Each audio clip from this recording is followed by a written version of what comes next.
Township Board of Supervisors meeting, March 20th, 2012. We're going to begin our meeting with the salute to the flag, please. I pledge allegiance to the flag of the United States of America and to the republic for which it stands, one nation, under God, indivisible, with liberty and justice for all. Okay, thank you. Mrs. Pullen? Mr. Galloway? Here. Mr. Snipes? Yes. Here. Mr. Harvey? Here. Mr. Dents? Here. Mr. Rocco? Here. Okay. All right, thank you very much. A very straightforward agenda this evening. Item number one is considered a Department of Conservation Natural Resources application with ACT engineers for the Biles Island project. Mr. Gray? Yes, ACT Engineers is working on the DCNR grant application for Biles Island, scheduled to be filed to the DCNR by April 4th, 2012 at 4 p.m. As part of the process, a resolution is required for the application. Tonight, the board is asked to consider this resolution. Also, from ACT Engineers, Rob Corco is here to discuss this further. Okay. See Mr. Corco's coming up here. Evening. Good evening. Rob Korkich with ACT Engineers. Ingrid Kohler is also here with me as well.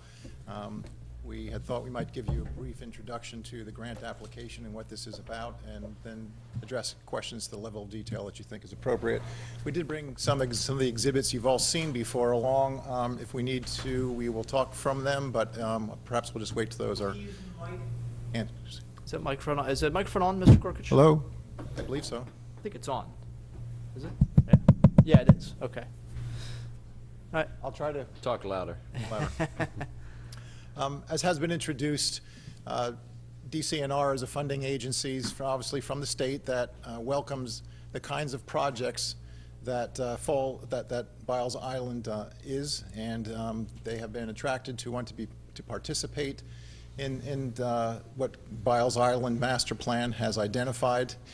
And as a result of that, they were encouraging, and the township obviously was interested in pursuing the opportunity to present a grant application to them for what funds might be available for work at Biles Island. Their interest really is on a larger scale, and the portion of the program that they're first interested in would have to do with planning. The existing master plan, which Falls Township adopted last year, that we had helped you prepare, would be the place where this work would start from. A lot of the resource information that is necessary for the DCNR grant and for the work that they would expect to be done under the grant has already been accomplished through that effort. But where that work left off, they are interested in pursuing further, and most of the work is work towards being able to get to a reasonable cost estimate for what the construction would cost, what the operations maintenance would cost, and what the programming of any kind of a facility would cost as well. We have prepared a grant application and identified that information to you in correspondence that was dated, I believe, from the end of last week, that totaled two pieces for it. One of them was to look at the entire island, and that's something where their preference on projects is they want to look at everything first. And the tasks that remain yet to be done for that to satisfy what they would need in order to get to the cost estimates and to do the detailed planning was summarized, and that first portion is $320,000 as our best estimate at this point in time. The second piece of that is for the actual looking at phase one of Biles Island and doing the detailed planning work and preliminary engineering work for that portion, and we have estimated that portion of the work that remains to be done at approximately $100,000. This program for DCNR anticipates that that they will fund up to 50% of the costs that are incurred for this work, and the balance, 50%, has to come from other sources, whether they be, in this case, Falls Township municipal sources, other grants that might be able to be pursued, some in-kind contribution work that can be identified and worked out, and that can come from a variety of sources. based on acknowledgement from you, we have been spending some time with Waste Management and believe that as one of the partners that we would identify and is included in this grant application would be much of the work that they have done, either through their own staff resources or through their consultants. And it's important for DCNR to see that there is a complete technical team available to work on these projects. And so we are proposing it for this grant application that their resources be included in this as well. The good news is that as we get started, if we were to get started and we're successful with the grant, then any of the work that's really done from this point forward by Waste Management, in some cases by the Township, or by other perhaps grant opportunities, would all be counted towards the 50% match. So there's a variety of ways that can be fulfilled.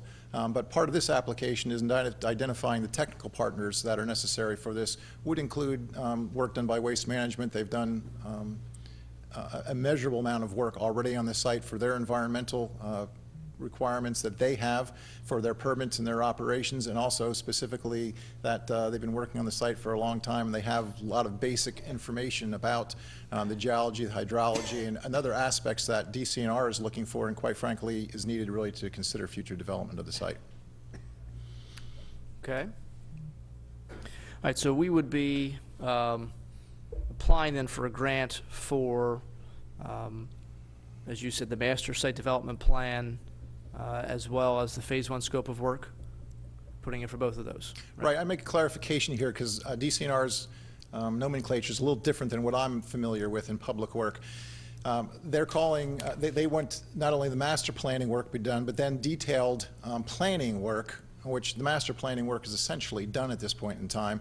But the detailed planning work leads all the way through what I would call preliminary engineering, meaning they don't want to pay for final design and they don't want to pay for construction documents, but they'll pay for everything up to the point of preliminary engineering, and that's necessary in order to be able to come up with reasonable cost estimates. Without those, that really can't be done. So that's their nomenclature, is by detailed master planning is going all the way through preliminary engineering to get good costs. Okay. All right, and obviously we're looking at, if adding the two together, $420,000, looking for DCNR to pay for half of that. Correct. Okay, and that would be for the planning for not just phase 1, but even looking forward, 5, 10 years down the line when other parts of this island open up, we will have hopefully done a lot of the planning as necessary, and we can more quickly then jump into sort of the heavier engineering. Is that kind of the idea? That's correct, yes. Okay. All right, let's have questions and comments from board members. And tonight what we're doing just is really kind of authorizing this application to go forward. We don't technically know if we're going to get, be awarded this grant, but this is essentially just trying to get the money for this. And until we do, obviously we're not going to be doing any of the work. So let's hear from board members. Mr. Galloway? No real questions. It just sounds like a wonderful opportunity to find a partner who would contribute 50% of our costs. Mm-hmm. So that's all I have to say. Mr. Snipes? Yes, thank you, Mr. Chairman. So we would be applying for 50% of the total cost of all this, I don't know what to call it, pre-work or They call it detailed planning work. Planning work. Their nomenclature. So the total cost is $420,000, so we're allowed to apply up to $210,000. Is that correct? Right. Now, can they fund less than that, or do they usually fund? Is it a 50% sort of matching grant? It would be 50%, and their program is such that it's competitive in order to be able to get awarded a grant from them. They do not, my example, I guess, would be if they've got $1 million to give out and 10 people are looking for $500,000, do they just give all 10 people a piece of that? And the answer is no. They are going to pick the projects and fund them fully for what is requested, or not fund them at all. That's how their program works. Okay. Okay. All or nothing. All or nothing. And do you have any feeling, I mean, it's of course hard to guess, any reaction from them about this project in terms of, is this the kind of thing that they like to fund? Do you think it's a pretty good shot, or? The feedback we've gotten so far is that they're very excited about this project, and it's definitely something they would want to fund if they have the money to fund it. Great, thank you. So could you explain just really quickly what the difference is between the master site development plan and then phase 1 scope of work? Because obviously, I assume looking at this, phase 1 is not included in the master site. So why not? Because it's a little more getting ready to actually open it, or a little more specific? It's a good question. The master site development plan will cover the whole island, including phase 1. And they require that we apply for everything, not just a part of the island. Correct. We had queried them about that, and that's not how they will want to look at this project at all. They'd like to, from a master site development perspective, they want to look at everything that there is possible to look at. And so that covers the whole island, and that's for the detailed planning work that, for instance, out of the master plan, we identified a variety of different uses as part of the feedback from the public involvement portion, where people came in and talked and shared their ideas, and we had that interaction with them. And out of those ideas, and working with the Board of Supervisors subcommittee, we looked at where on the site it made sense for some of those uses to go. For instance, the camping facilities, or wetland restoration areas, or marina facilities, or canoe launch areas, and generally thought about those. But now it's a matter of going back and saying, well, where would they really work best based on the physical conditions that are at the locations, and where would they be most cost effective, and also coming up with some actual rough details and sketches so that we can put together some cost estimates for those. That would be fully for the whole project. Phase 1, what's looked at here then is specifically that what are the items, and going through to be able to do a very detailed cost estimate through preliminary engineering for phase 1, so that it essentially would be ready to do final engineering, then go out for construction bids for those. So for instance, under phase 1 scope, just to show how it's a little more specific and a little more concrete, point number 3 is Pennsylvania Avenue access preliminary design. So that's obviously crucial. If we can't get people onto the island or into phase 1, then the whole thing doesn't work.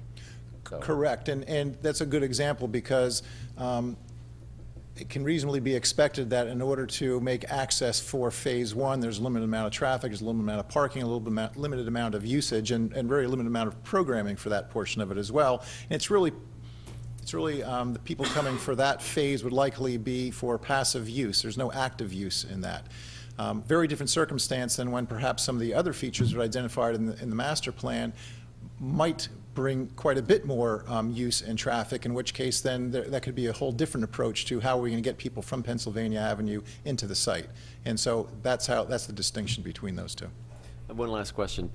You mentioned that this 50% matching from our side could be in kind or could come from other sources, doesn't have to be cash per se, and then you mentioned waste management. So the impression I'm getting is that waste management may already have done surveying or mapping or some type of planning work that we could count toward our half, which is $210,000, which is a lot of money. So hopefully we're going to bring that down. Do you think we could bring it down a little or substantially based on what you know about waste management? I'm not asking you to quote a specific number, but just to give us a sense of what we're headed towards. Two pieces for that. It's good clarification that the cost that you can count towards or match is once a project is accepted into DCNR's program. So, for instance, while it would be wonderful to take the money that the township spent on the master plan and say we'll throw that in kind of contribution, DCNR won't accept that. Once it's in the program, as a matter of fact, they'll make their decision on this year's program sometime probably in the third quarter of this year. They will consider, as for matching, any costs that have been spent as of July 1st of this year. So they'll go back about a quarter and consider that. Specifically, so any work that Waste Management has done since July or the township has done since July could count towards that match. But it cannot go retroactively further back than that. And that is one of the reasons why DCNR at least is encouraging that, once you get into the program, then you have a lot of other opportunities. But until you're into the program, then you can't start counting things. They can't start tolling things. I understand that. And one last comment. Waste Management has said to us that in preparation for the island being passed to the township, they are willing to actually do work based on what plans we might have in terms of, you know, moving things around or in terms of grading, I'm guessing. I'm not sure what the right terms are to use. I don't know whether that kind of work can contribute toward this or whether this is only planning and not actually. I'm not sure what the line is between what they accept as a contribution toward this and what is sort of out of the, I guess I'm going to call it the plan. Expectation is that actual work done would not be part of this. DCNR also has development grants, and some of the actual on-the-ground construction could be for Biles Island, for Phase 1, for instance, could be done through that grant program. It's a separate grant application and separate process, and they've already advised us that as attractive as this project is to them, and they're very encouraging of submitting application for the planning portion of it, that it probably would be a 2 years or more down the line before they'd be willing to entertain a development grant. Not that they wouldn't be supportive of other funds being made available by other entities to be able to move forward with it, and they'd like to see that happen, but just because of their funding of their program, they would rather see the master site development plan be done exhaustively and extensively, which is why you see the associated costs with that, and have really good master planning before getting into thinking about starting to build things. Okay, thank you. Okay, Mr. Dents? So we can't pick and choose Phase 1 or the master plan? I mean, it doesn't seem... Not with their funding, you can't. So if we did get this funding, do we have to do the master plan work Yes. to do this scope of work for Phase 1? We can't ignore the master plan? Not with their funding. That's not how their program works for that. Because honestly, even at 50% matching, we're way, way ahead of ourselves even talking about the master plan and anything beyond Phase 1. Could be 20 years from now, if not ever, if not more, to be honest. I mean, I love the idea of Phase 1 and what we have planned for there, but even talking about anything else just doesn't make a lot of sense to me. As great as it would be, it's a long, long way away to be spending a lot of money on it now. I can only share with you, I understand your comment, and we've raised that issue as well. Their comment, DCNR's comment, is for a project this size, it has to be viewed as a long-term project, and they want to make sure that they understand and where their dollars are being contributed. They want to make sure that they understand, and the other entities, public entities, understand what the big picture is and how it goes forward. They're not interested in not doing that. That's how they approach the work, and that's what they're interested in funding. And my experience is, maybe this is a little crass, but when you're asking for people for their money, they get to call the rules for it, and sometimes the rules fit real well, and sometimes they don't. So I think you have to think about that. And the budget to be proposed, the 50% is 50% of the $100,000, or is it $100,000? No, the budget is, as it's stated there, the 50% of those dollars numbers. would be Okay. what the grant That's would my be for. question. Yeah, they're the That's all I 100%. have, thank you. Mr. Rocco? Yes, is there any other portion of the land that will be ready anytime soon for development or, Well, I think all of Phase 1 is ready as soon as Yeah. we want it. Beyond that, I don't know if I think you've probably talked more with them in some detail than we have with Waste. Have they given you, they don't usually give out solid timetables because quite frankly, they just don't know. They don't know, and part of the dilemma here is, and it's also part of the advantage, I think, is I don't think you could even really entertain this if you didn't have a waste management already there, because they're essentially going to be, we're expecting they're going to reshape the land so in a way that it can be useful in the future. It's a long-term plan, a long-term execution, and as an example, when we went to see them last week and looking for their understanding of this grant program, and also that it made a lot of sense for them to be willing to sign on as partners for this, and including some of their records, information, their consultants. They rolled out a plan that said, well, we have some ideas of some things that we're thinking about, and it happened to be right at the entrance where we've contemplated through the master plan as one of the main access to the island. And they said, we brought this to you because we needed to show you this. And we said, well, we really need to work together on that, because that's really going to compromise the ability for the township to be able to do some things that are clearly in the near term and in the long term. So I think that one of the benefits here, one of the needs here, is that if we reasonably expect that waste management is going to be able to leave the land in a way that is useful, then we have an opportunity to guide that, but it takes work to understand how to guide them, and they seem to be very cooperative and willing to be guided and do what they can do. The other opportunity, of course, would just be to say, well, however they leave the land and they finish it out, well, then let's go look at that point and see what our opportunities are. But those are at least two ends of the spectrum of how you could look at that. This is geared towards allowing them to give them some guidance so that they can help the township out in the long run. I think the big issue isn't how they leave it, but when. When, right. Because the way it is now, they're getting free fill from those, from the island there, and they're not going to just walk away from that just because. I mean, the Army Corps of Engineers is dumping in it. The dredgings, they're getting free fill from those dredgings. They're not going to leave that. I don't see it happening anytime soon, to be honest with you. And it was my understanding a few months ago, maybe a month and a half when you were here, that we were really talking about applying for a grant for 1A, and I think I asked for clarification several times on that. And based on this, it's much broader than that. And I agree with Mr. Dents that it just seems like it's too far out. The $100,000, we could spend $100,000 today, or we could spend $220,000, or maybe even less if we, do some of the stuff ourselves. So it just seems like it's a lot for them to ask. But I understand your point. They want to make sure that we have skin in the game and they understand the master plan and all that. So right, that is their perspective on this, and this is their opportunities.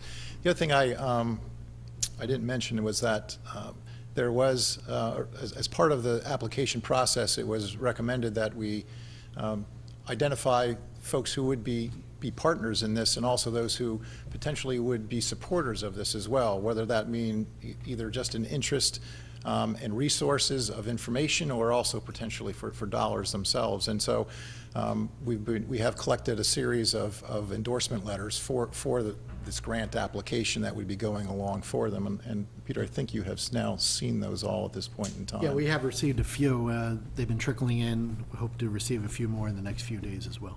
Right, and among those just are Waste Management themselves, Bucks County Open Space, Historic Fallsington Township, the Morris Arboretum, and then I think there have been some from the township themselves, of course, as well. So there are other partners who are willing to put some, I can't say skin in the game. I'm not sure exactly to what extent, but at least have interest in thinking that the idea of Biles Island is a good idea. But obviously, where's their money? right. So phase one is pretty much ready for us. Well, some work has to be done, as Mr.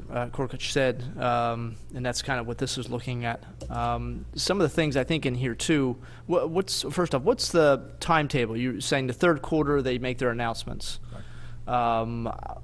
So let's say that we get a grant, we're awarded, $210,000 to do engineering and planning, not engineering but planning and research, those kinds of things.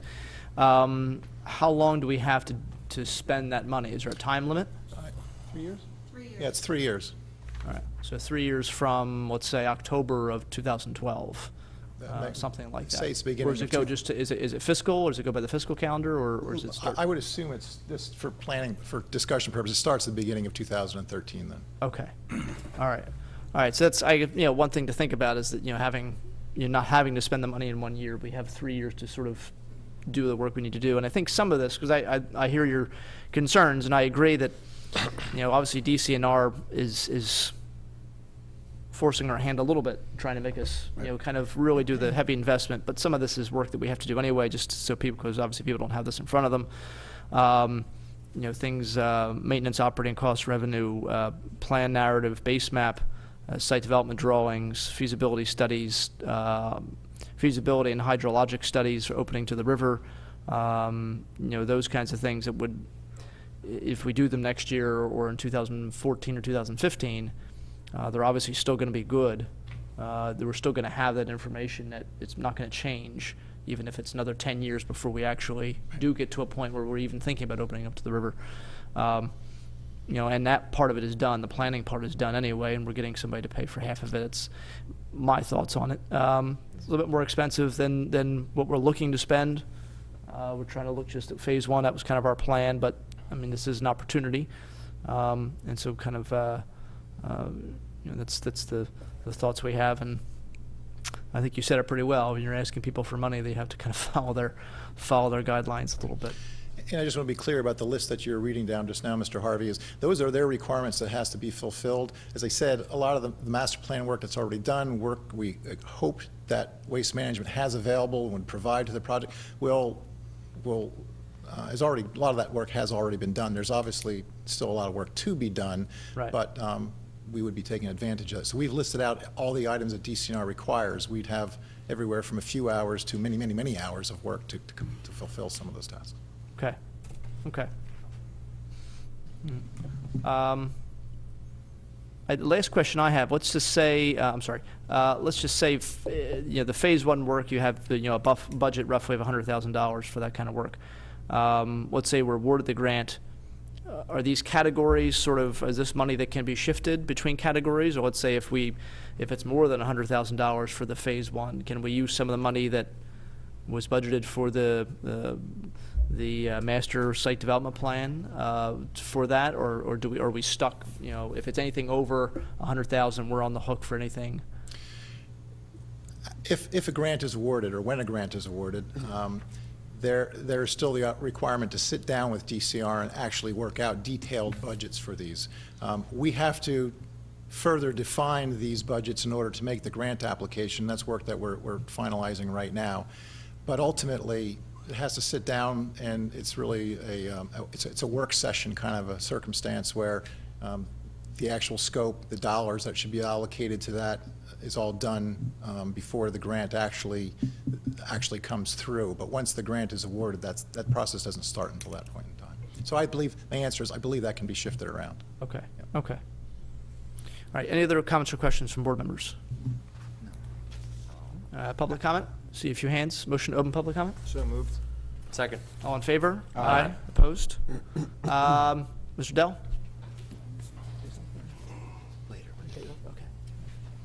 Andrew Dell, Falls Township. Excuse my voice. The $320,000, who is that being paid to? DCNR?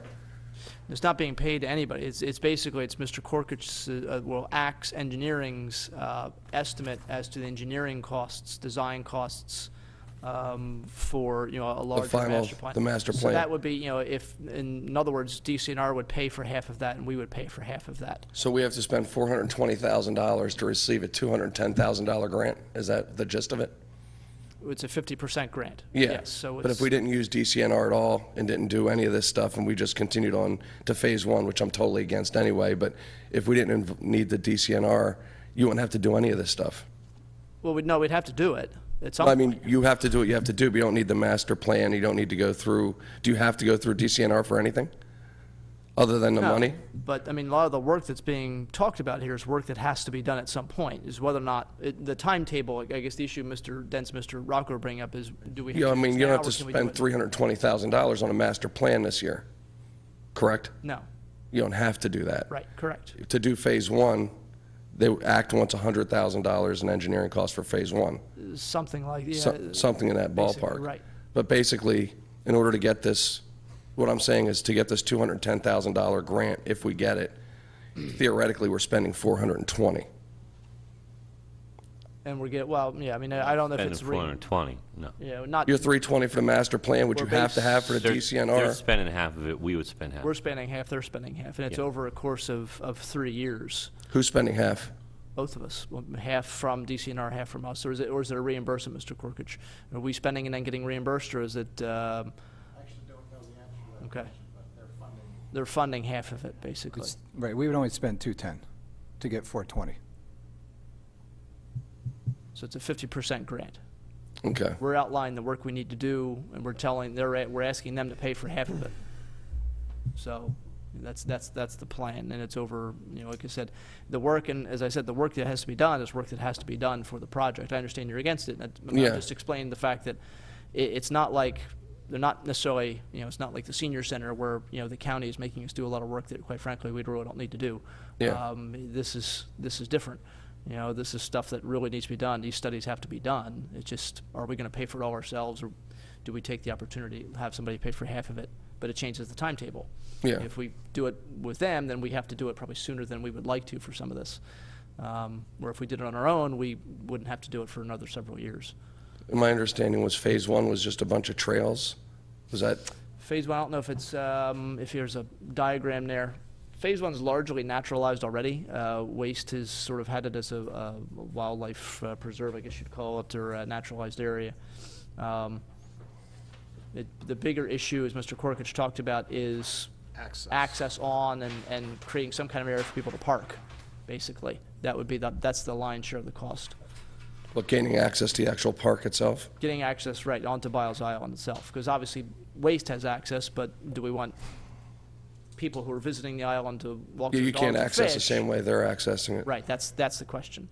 So So you have to basically have to build a road off of Pennsylvania Avenue to. something. That's what ACT is looking at right now. That's Okay. their And that's what the $100,000 in engineering cost is for engineering a road and No, well, it's the whole thing, the whole. all Phase 1. The whole Phase 1. all of Phase 1 Okay, The but biggest part of Phase 1 is is the access. Is the access. is the You access? can't do anything without it. Correct, Right. correct. All right. But no, that 100,000 is for all the engineering for all of Phase 1. And it's just trails though, correct? There's no, It's not going to be turned into anything else. I mean, there might be areas where there's, the park benches, there's trash cans, there's different, sort of things that people can do, but it's not. We're not going to be sort of making it into, soccer fields or anything like okay, all right. Thank you. that. Mr. Kinney?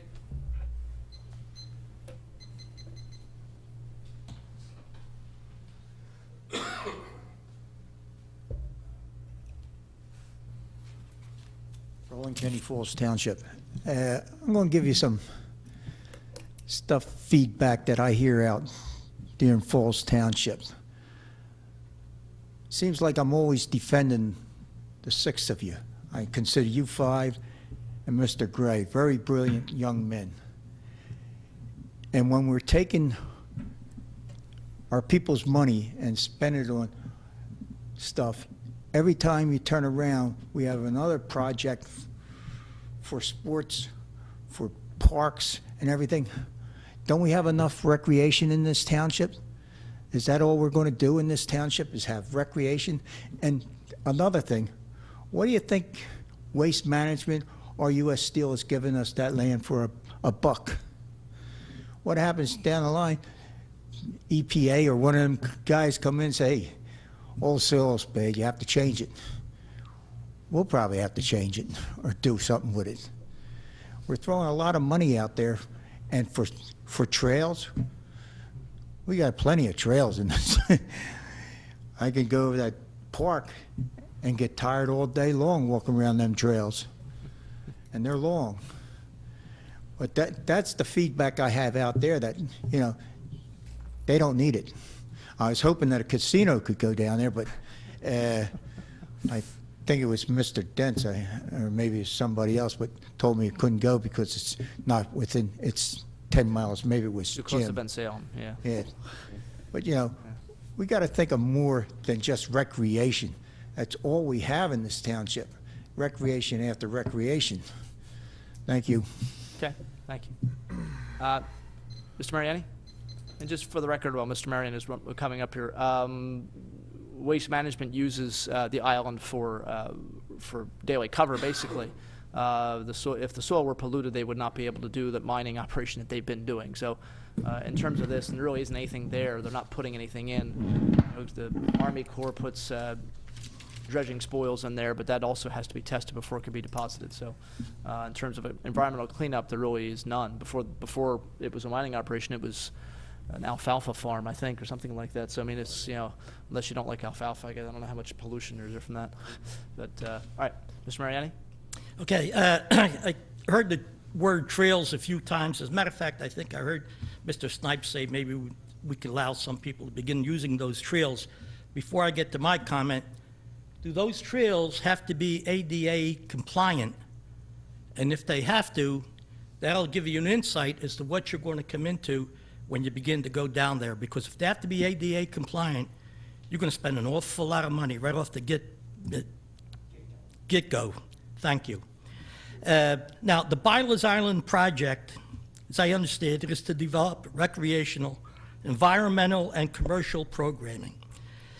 We're talking about a nature center, playground, fishing, a fishing pier, bird watching, nature trails, another boat ramp, and God forbid, a marina on top of that, and a restaurant, and we have to have green technology because it's doing so much for us already.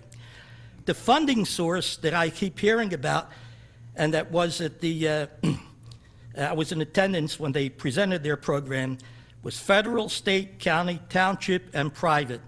I can tell you, unless the private is from Mr. Wynn or Mr. Trump, I'm not interested, because I'm going to tell you it just isn't there for this kind of a project. I have some questions anyone on this board or any one of our professionals might want to answer. I don't understand what is the need for this program. I just don't understand it. How far into the future do you project this project to go before it reaches maturity? Is it far enough to go beyond host fees? What is the projected cost for this entire project? I don't know. I have no idea. I think it's into the millions. When you're talking about a couple $100,000 tonight, that's chump change compared to what you're going to need down here. Now, once this project is complete, say 5 years, 10 years, 15, okay, how do you propose to support and maintain this project without host fees? How are you going to do it? You're not going to do it on real estate taxes, okay? So my personal opinion is, as a businessman, without the inclusion of a permanent, and I say permanent, income-producing source for this project has the potential to deplete, and not only deplete, but to consume our reserves and impoverish this once wealthy township. I'm telling you that. My advice to this board is, you let this go. Don't even get involved. And as soon as I hear matching funds, I have a real problem with that. Matching funds means you pay, and you will pay. Please walk away from this thing. We don't need it. We don't want it. I don't want it. Think about it. Think about the cost. Think about the position you're going to put this township in 10, 15 years from now, and you may not have host fees. They may be going long before this project comes to completion. So please consider what you're doing. Walk away from this tonight. Let it go. Okay, thank you. Any other comments or questions? See no hands. Is there a motion to close public comment? So moved. Second. All in favor? Aye. Aye. Opposed? Mr. Snipes, you had a question? Yeah, there are so many things that could be said or that should be said. I'm in favor of doing this tonight, and I kind of want to explain why. But that comes from a number of different angles. And I'm looking, I don't know whether this maybe could be turned so people in the, who are here at the meeting could actually see it. And that's just, the very top is just phase one all the way to the left. Of course, we want to take financial considerations into our considerations tonight, but also in terms of the facilities for the township. Question, Mr. Gray, offhand, what do you think we spent on the community park from beginning to end? 5 or 6 million, maybe? Well, construction, probably about $6 million every month. We do provide a expenditure list of what we spend each month. This particular month, we've only spent $2,000 on the community park. But that could vary anywhere from $2,000 maybe to $15,000 a month. And you may not know off the top of your head, but what do you think what might our expenses be for the township, for the community park in a year? In a year, maybe about 150, 200,000. 200,000 for all Everything that we do for restoration of fields and upkeep and vehicles, salaries, of our park security guards, equipment, supplies, whatever it may be. So I'm imagining if we said, at the point that Community Park was first being planned, if we're going to spend $6 million, I wonder how the community would have responded. We probably would have heard a lot of the same things we're hearing tonight. And I'm not putting down anything anybody said, but if you go to the community park, as all of us know, you can barely find a parking space now. It's one of the most popular spots in the township. So that comes at a cost. If you think about other facilities in the township, Pennsbury Manor, I can't even imagine what that would cost to build today. Mr. Kinney's always a Pennsbury Manor booster. When that was first proposed, people said it was a boondoggle, nobody would ever come, it wasn't worth the money, and now it's a premier historic site in the township and also in the state. So I think it's always hard to think of these things because there's a lot of money involved, and it takes a lot of thinking far down the line. But a question for you, Mr. Korkich, is if, from what you've seen in other communities that have wrestled with a project like this, how have they approached it? Have they had a master plan and then built in phases, and how long did it take? I think I went with you to see the Palmyra Cove project. How long did that take, and how was it? I believe it's 18 years now, and it is not all the features are yet complete, but they probably will be in the next 2 to 3 years. So these things tend to be very long-term, and generally there's the master plan part of it. There has to be some place and some basis to start from. The amount of effort and detail that's put into the master plan varies considerably. It depends really on circumstances of dollars available, what the vision is, how long it's expected to take to actually develop the place. So that varies greatly, but starting off with a piece, you know, in this case, the anchor, I believe, for Biles Island is already there, and it's really being substantially delivered by Waste Management at this point in time. This is really looking at, now that it's there, to be able to get public to be able to take advantage of that, and Waste Management is you know, appears willing to allow that to happen. That can be done for a relatively nominal amount of money. And so that's clear. That vision is very clear because we can all see it. We can visualize that portion of it. The portion for the rest of the island, you look at any of the aerials that are here. I mean, you got a bunch of water and a little bit of dirt. I mean, what can that possibly be? We've identified with the township some ideas of what that could be, and we've heard from residents as far as what they'd like to see it to be. There needs to be some longer range planning put into this. And I've continued to say from the beginning that this is a very unusual site in that if you did not have a Waste Management on board and they had already left the site, we'd be working with what you've got. And that's what we have. Here we have an opportunity to think about moving large quantities of material around. That's what they do. If they weren't here to participate in that, you wouldn't be dreaming these kinds of dreams at all. And if I could jump in, that's one of the key points why I'm in favor of doing this now, is because I feel like we need to start when we have a partner like Waste working with us. If we wait 5 or 6 years or 10 or whatever it is till they're done and they're out of here, we don't have the opportunity to have their support. We don't have the opportunity to have their work that they're going to do as part of our matching grant. And we don't have them to leave. We have to have some kind of plan in order for them to leave this in the state that we want it to build something else. And this is worth nothing to us if we get it as a moonscape. What is the point of that? What would we use it for? Unless it's actually open to the public or of use in some way, then what's the point? And for us to give away the opportunity to get $210,000, I think is a waste. I think now is the time to start planning this, even if it takes, as it did Palmyra Cove, 18 years to build it out. That's going to be in successive waves, and the public does have access to it. So I really think we should move on this tonight. I don't think it makes sense for us to wait. So that's it. Thank you. Any other comments or questions? No. Okay. All right. So in front of us, what we have essentially is a resolution page that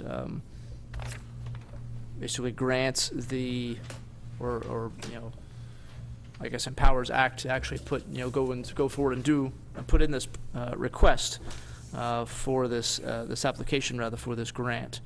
This would be resolution 1209. 12-09. Okay. So the board will entertain a motion at this time regarding resolution 1209. I'm sorry, go ahead. Good. I move to approve Resolution 1209. I'll second it. Okay. Motion made and seconded. All in favor? Aye. Aye. Opposed? No. No. Okay. All right. Thank you, Mr. Korkich. The last thing I want to say is I do understand the concerns of other board members and residents who spoke. I'm not at all poo-pooing anything anybody said, but as I said before, I think now is the time to be creative and to have a long vision. I'm a big fan of Phase 1. I think it's a great, I don't think there's a need, but I think it's a great opportunity. I just think that this whole master plan is way, way ahead of our time. Okay. We're getting way, way ahead of ourselves, I think. Okay. All right, item 2 was consider a Heritage Conservancy agreement with Falls Township for a project at Martins Creek. Mr. Gray? Heritage Conservancy, in partnership with the Greenbelt Overhaul Alliance of Levittown, or GOAL, and Falls Township, applied for funding to implement projects to enhance Martins Creek, located in the Levittown section of the township. As part of the project documentation, DCNR requires Heritage Conservancy and Falls Township to enter into an agreement allowing the Heritage Conservancy to work on Falls Township property throughout the grant period, which will run from January 2012 to December 2014. The board is asked to consider the agreement with Heritage Conservancy tonight. Also, Ms. Susan Myroff from the Heritage Conservancy is here to discuss this project. Okay. All right. Ms. Myroff? Thank you very much, and feel free to use the easel there if you want to. Okay.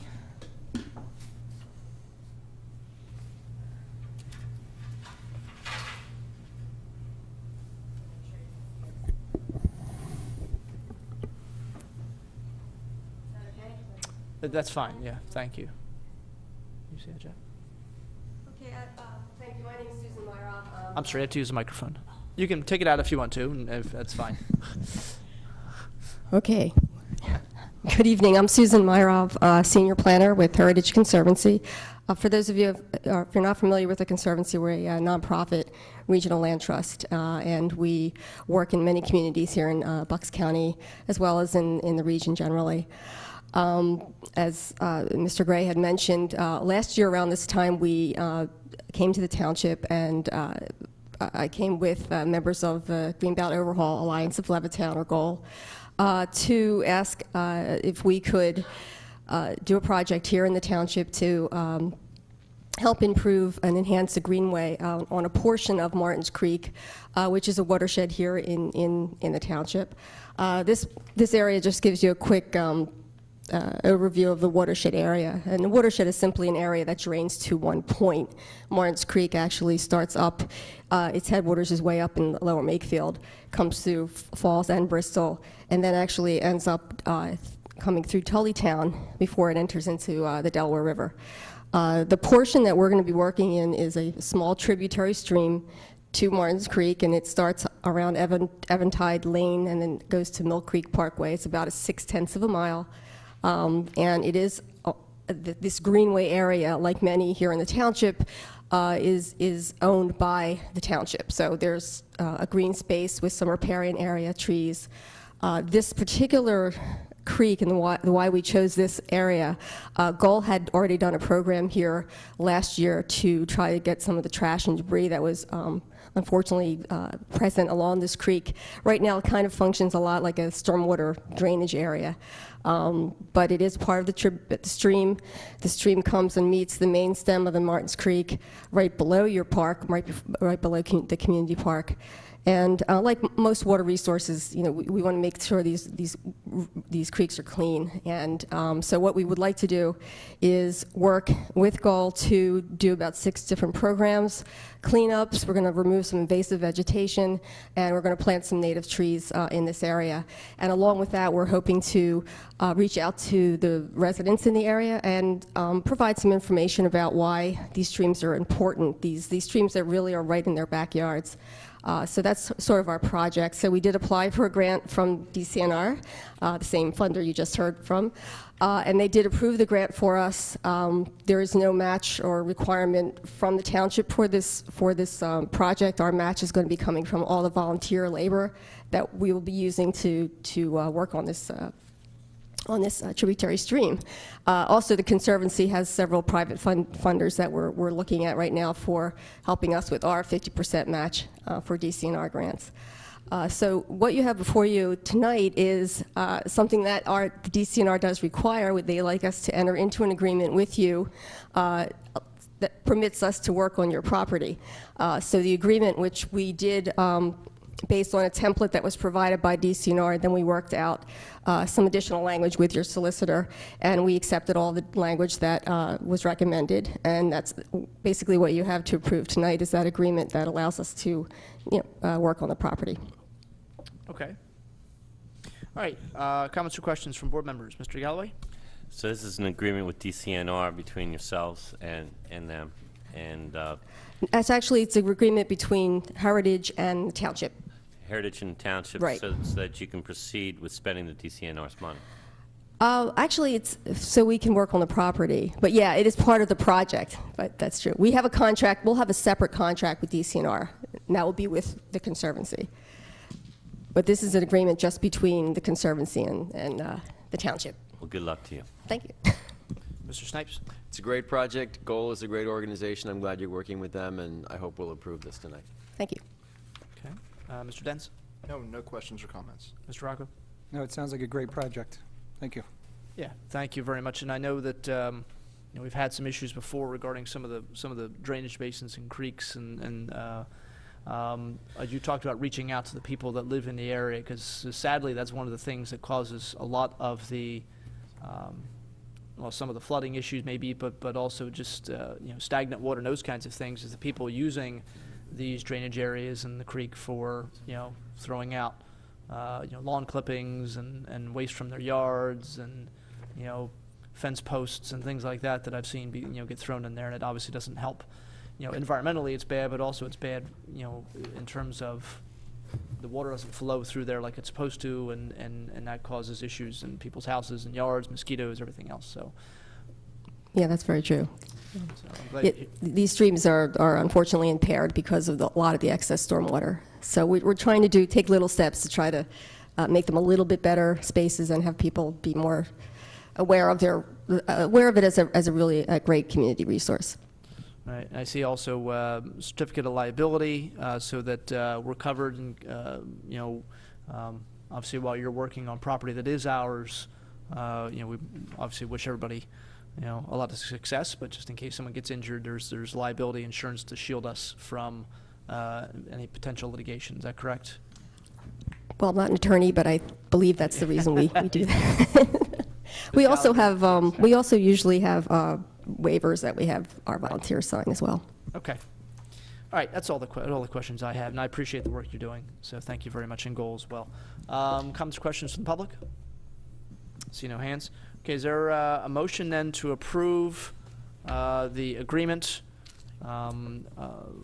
with Heritage Conservancy for the Conservation and Natural Resources Pennsylvania Rivers Conservation Program? So moved, Mr. Chairman. Seconded. Okay, motion made and seconded. All in favor? Aye. Opposed? Okay, thank you very much. Thanks.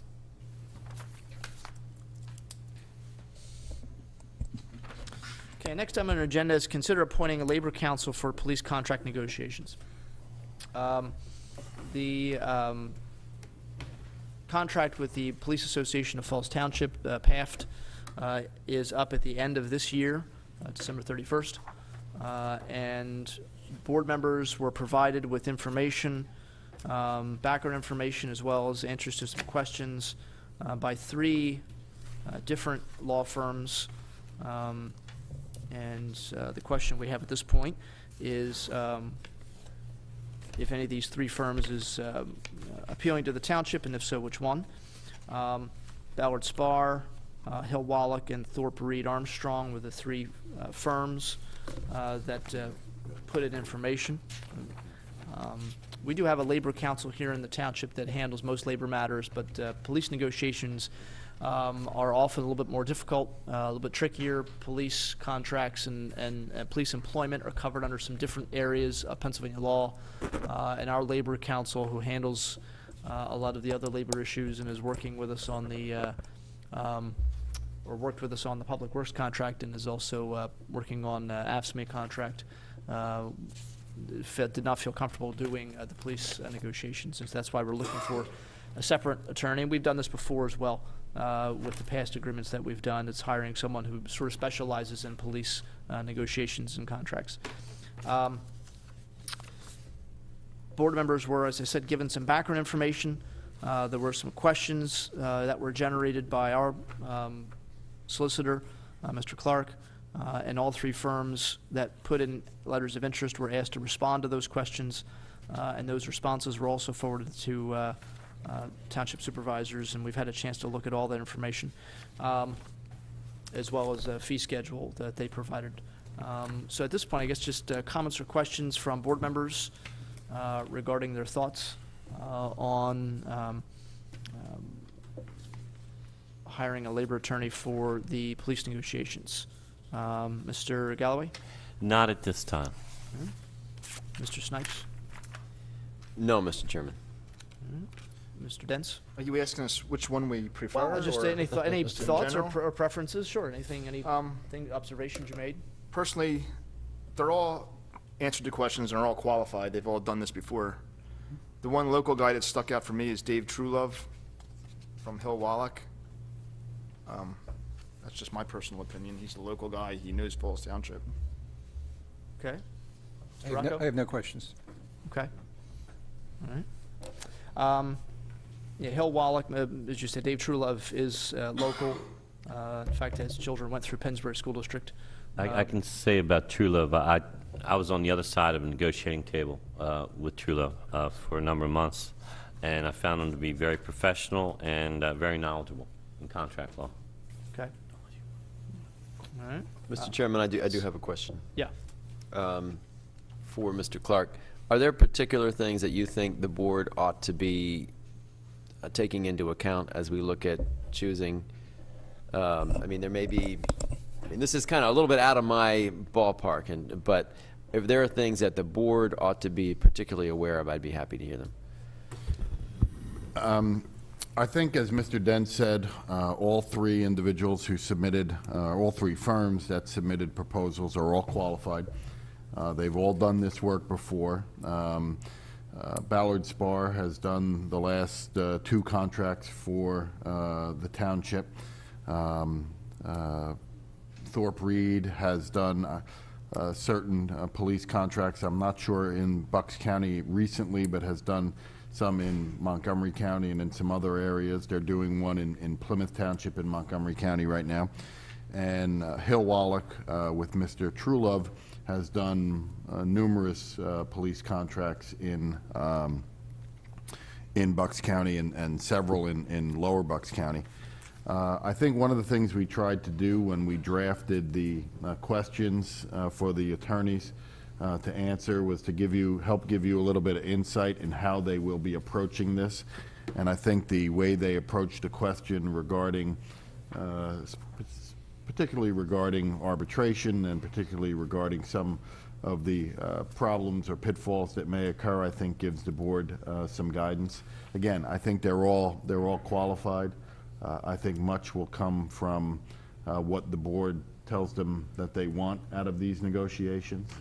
But I think I've worked with all three. They're all highly qualified. I think it's a matter of picking who you're the most comfortable with. I think all three would do a fine job for the township. I do believe, as was mentioned, I think it might have been Mr. Galloway or maybe it was Mr. Dents, Mr. Trulove has done several of these in lower Bucks County, has a real familiarity with what is going on in lower Bucks County. And as you're aware, in any negotiations, the union is always going to point to surrounding municipalities to say, this is what we should be getting because this is what the neighboring municipality is getting. And having somebody who has a real familiarity with lower Bucks, I think, is helpful. Thank you. And just so everyone is aware, Ballard Spar has quoted you $350 an hour per partner, $275 an hour for associates. Thorpe Reed has quoted you $325 an hour for partners, $290 an hour for associates. Hill Wallach has done a two-tiered approach, $200 an hour for partners, $175 for associates, and then if it goes into arbitration, they will charge you $225 for arbitration and $200 for partners, excuse me, and $200 for associates. Has our last, any of our last contracts gone into arbitration? They have not. Not since I've been here. I don't know if they've ever, Mr. Gray, since you've been here? Not that I'm aware of, no. Okay. You said you referred to them as firms, but these are from 3 specific attorneys. These would be the 3, they're firms. They're all going to be relying on their associates for some of the backup. But if you were to select any of the firms, if you selected Ballard Spar, Bill Kennedy would be the lead attorney. So we're appointing a firm tonight, not... You're appointing a firm because they're going to be using various people. But the understanding is that Bill Kennedy from Ballard Spar, Barry Elson from Thorpe Reed, and Dave Trulove from Hill Wallach will be your lead attorneys on this. Okay. Those were the ones who will attend every negotiating session, will take the lead in any arbitration, and will communicate directly to the board. Thank you. That's all. Mr. Clark mentioned a couple, in mentioning Mr. Trulove, whose name has come up a couple times. In terms of Bucks County, Mr. Trulove has negotiated and/or arbitrated in Warrington Township, Warminster Township, Upper Southampton, Lower Makefield, Marsville, and Pendle. So obviously, as you're saying, a lot of local work. And the rates, as Mr. Clark has said, essentially $125 to $150 less an hour from the 2 firms. Thorpe Reed and Ballard Spar are both from Philadelphia. And so the rates are much higher. The Hill Wallach is actually in Yardley. So, and I, quite frankly, I'd be, as Mr. Clark has said and other people have said, they're all qualified. Obviously, they've all done this before. But I feel very comfortable with Mr. Trulove. Any other comments or questions? Is there any public comment needed? See one hand. Motion to open public comment. So moved. Seconded. All in favor? Aye. Opposed? Ms. Mariani?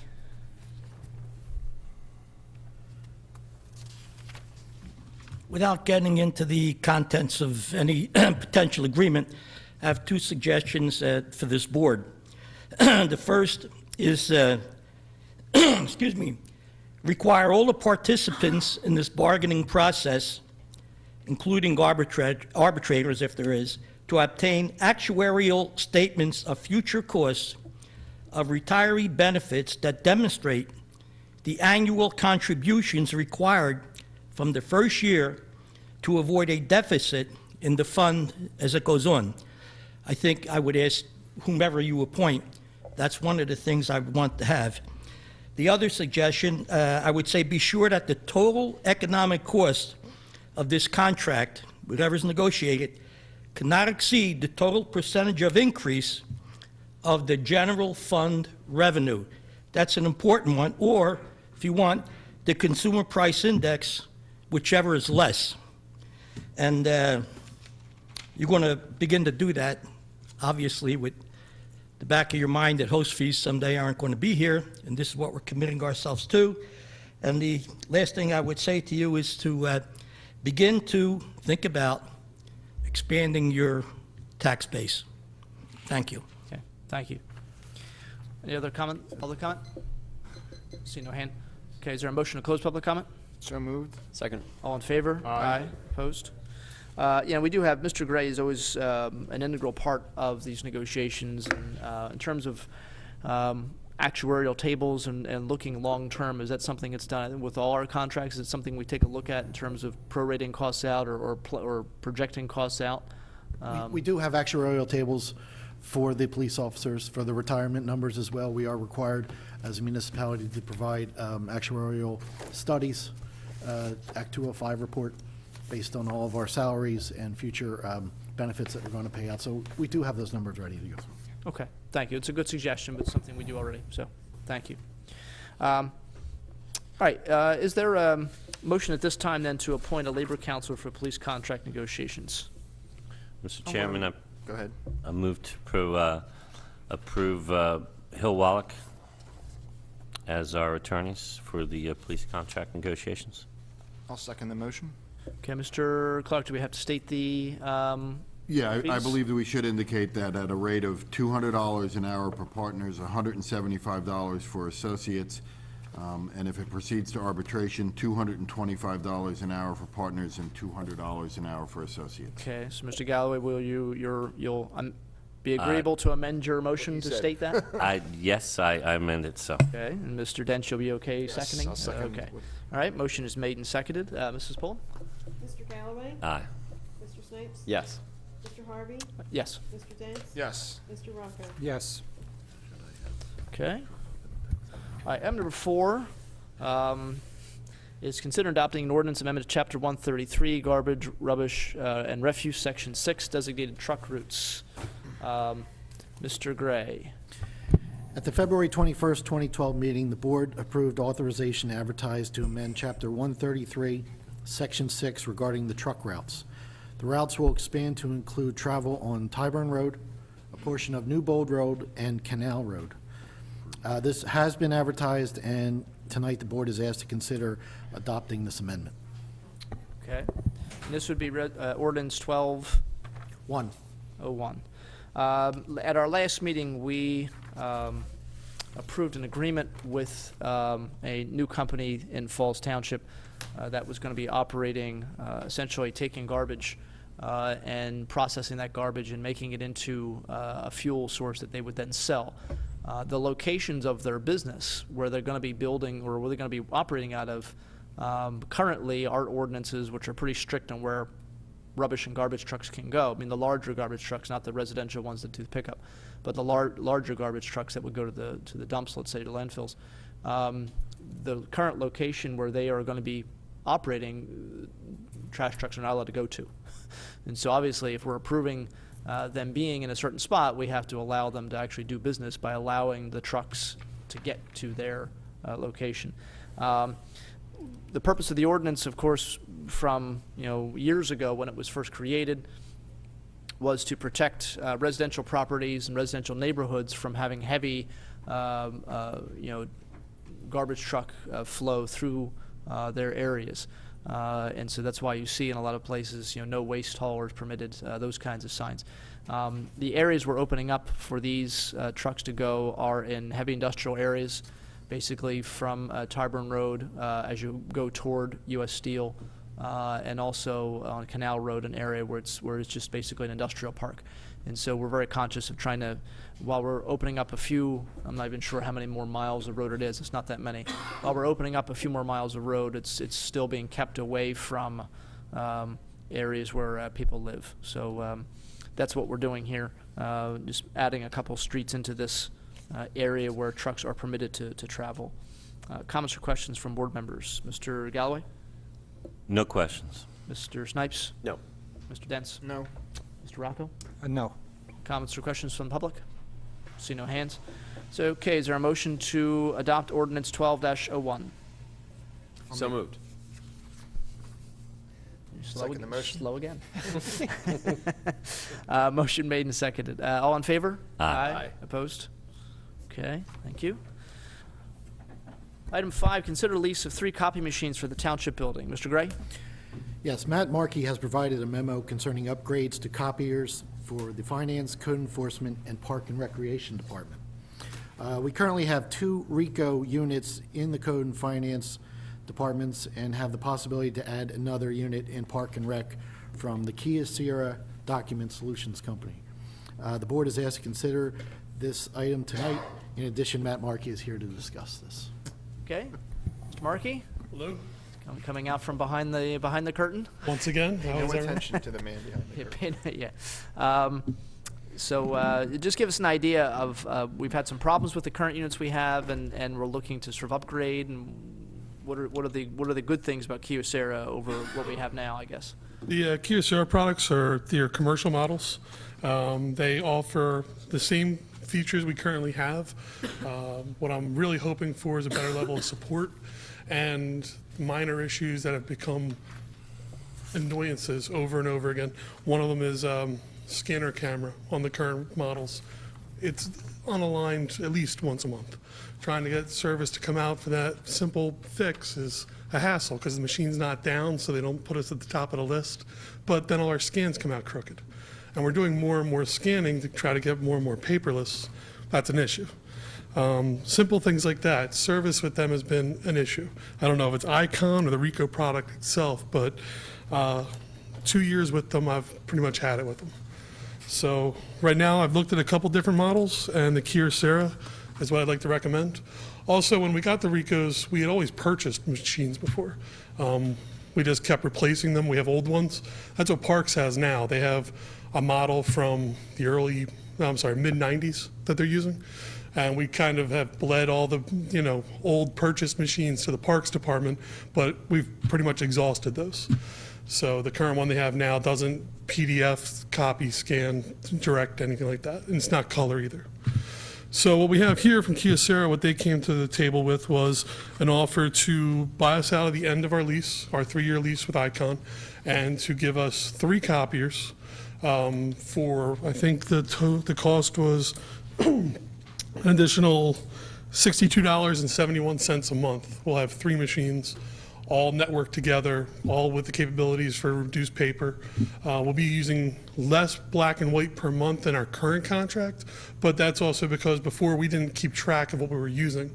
So over the last 24 months, we've gotten a pretty good average of what we need to include, and we're reducing, each machine will have 10,000 black and white a month.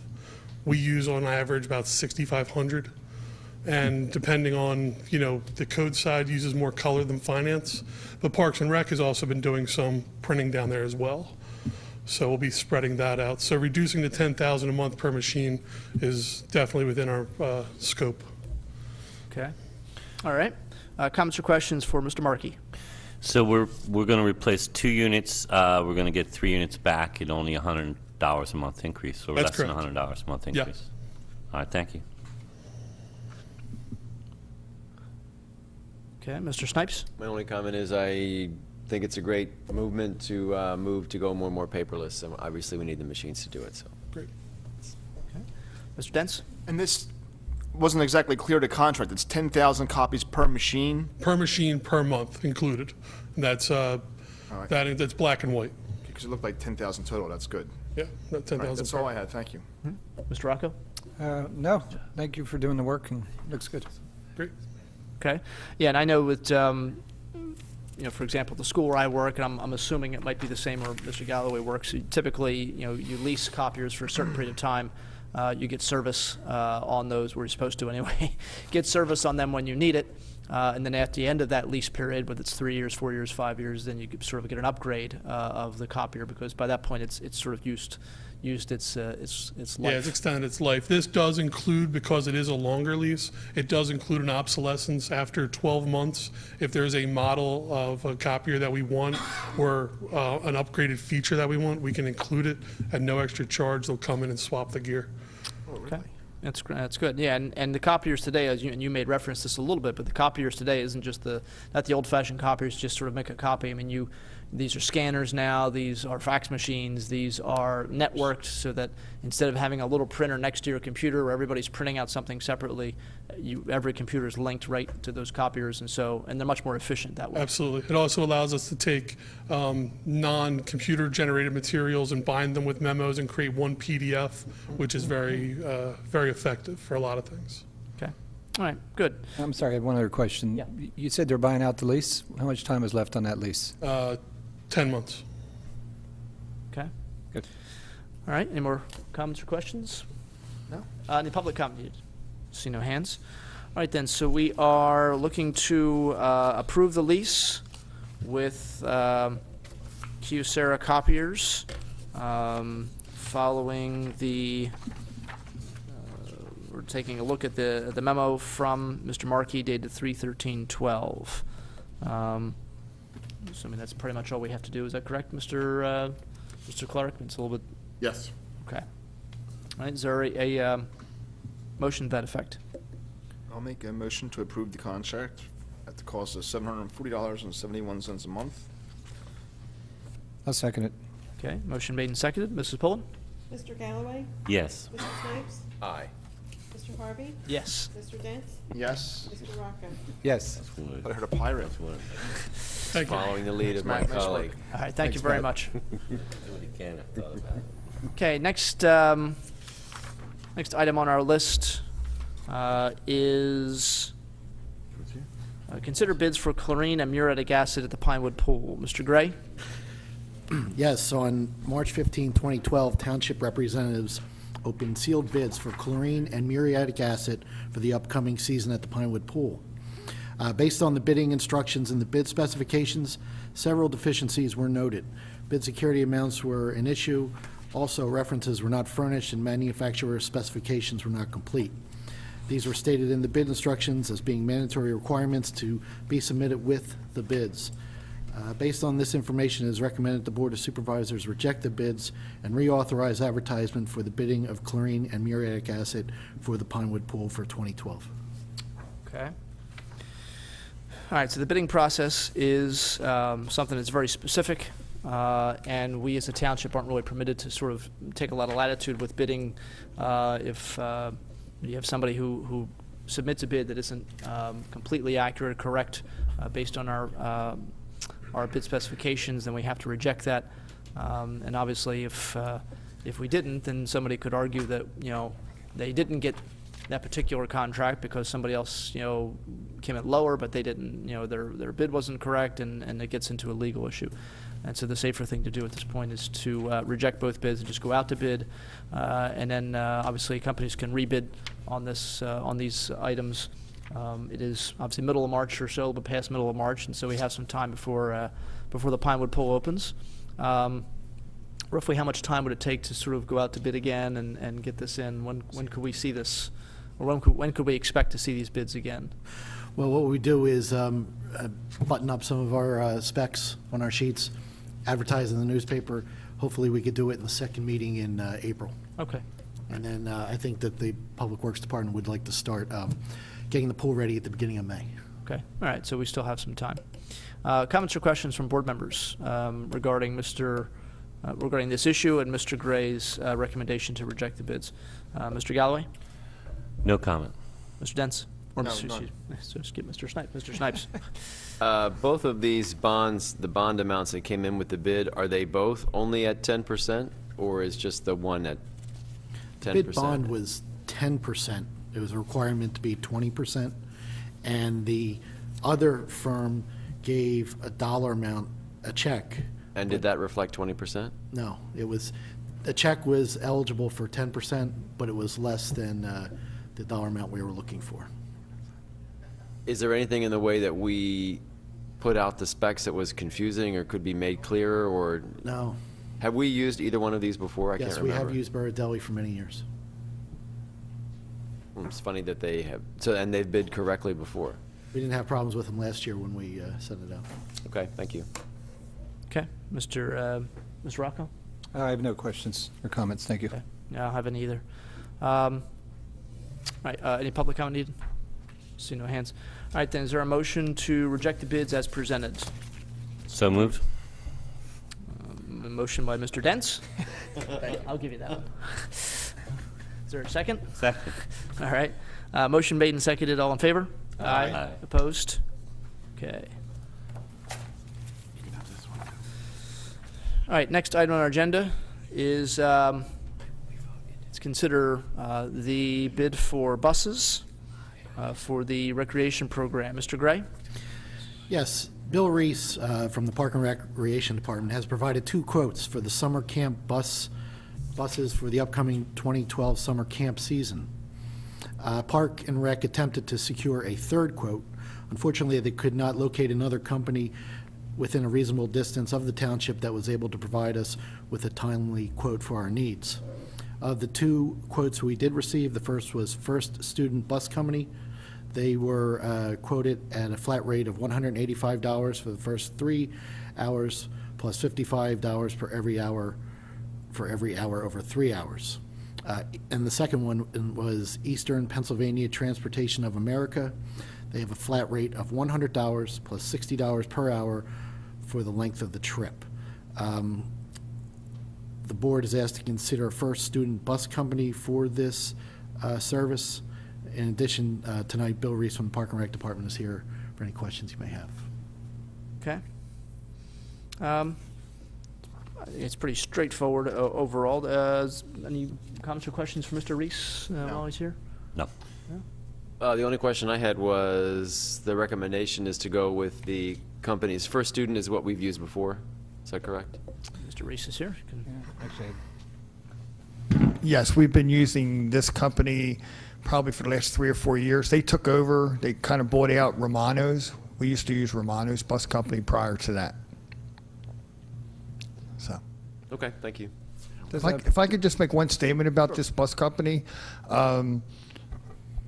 I personally like the bus company, not just because they're a little cheaper, but also, you know, when you run a summer camp program, you never know for sure how many buses you're going to need. Like, you plan ahead, but when it comes down to maybe the day of the trip, we might need an extra bus if extra people sign up, or we might need a less. This company's very accommodating, so they don't charge us. Like, if we ordered 4 buses, but you only need 3, they don't charge us for the 4th bus. Just like on the same token, if we have 3 buses and we would need a 4th one, they're very accommodating. So I just wanted to mention that. Okay. Yeah, I have one question. Does Pennsbury ever bid on this? Do they do this? Does anyone know? I don't even know if they would ever do that. Seems like a good opportunity for them to make a little extra revenue. Yeah. Yeah, you'd think. You would think, right? Yeah. So. Yeah, well, so, okay. Mr. Chairman, Yes. question. Is First Student cheaper, or is it more expensive than the other one? It is the way, there's a flat rate, the way Eastern Pennsylvania, the way I'm reading this, and I know Mr. Reese, I'm glad you put this in there, but read the quotes carefully, because it was a little confusing if you didn't go through. I was wondering myself. It seems like it's a little bit more, it seems a cheaper at first until you realize it's a flat rate that they're charging no matter what, no matter how long, everything else you're paying up front, so it does actually make it more expensive. Plus their travel fee. Plus the travel fee, right. They're charging you from their lot and back. Right, right, so. Correct. Okay. Any other questions for Mr. Reese? No? Okay, thank you, Mr. Reese, I Thank you. appreciate that. All right, so we're looking at First Student Bus Company, following the rates that they have outlined in their, or rates that are outlined in the memo from Mr. Reese to Mr. Gray dated March 16th, 2012. Any public comment? See no hands? Okay, is there a motion then to award the bus quotes to First Student Bus Company? We'll make the motion. I'll second. Okay, motion made and seconded. Mrs. Pullen? Mr. Galloway? Yes. Mr. Snipes? Yes. Mr. Harvey? Yes. Mr. Dent? Yes. Mr. Rocco? Yes. Okay. Mr. Gray is getting the public comment sheets. You okay? Need a break? All right, we're going to take just a real short break. Thank you.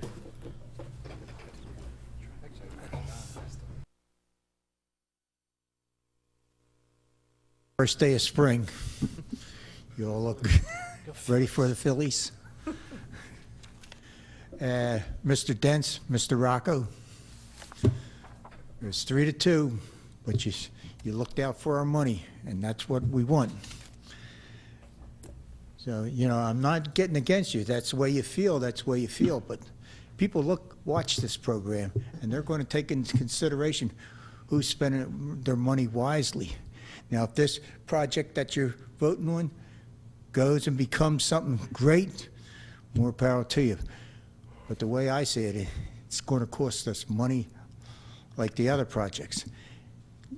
We entrust all 5 years with our money, the 35,000 or 36,000 people we got in this township with our money. And you got to spend that wisely, like it's not, you know, I know some of you may think it's your money, but it's not. Spend that money like you were spending your mother's or father's money. Wisely. Don't spend it. I'm telling you. That might be a bad example. Yeah, that might be bad, especially here. But look out after the taxpayers, okay? God bless you and good night. All right, thank you. John Bossman?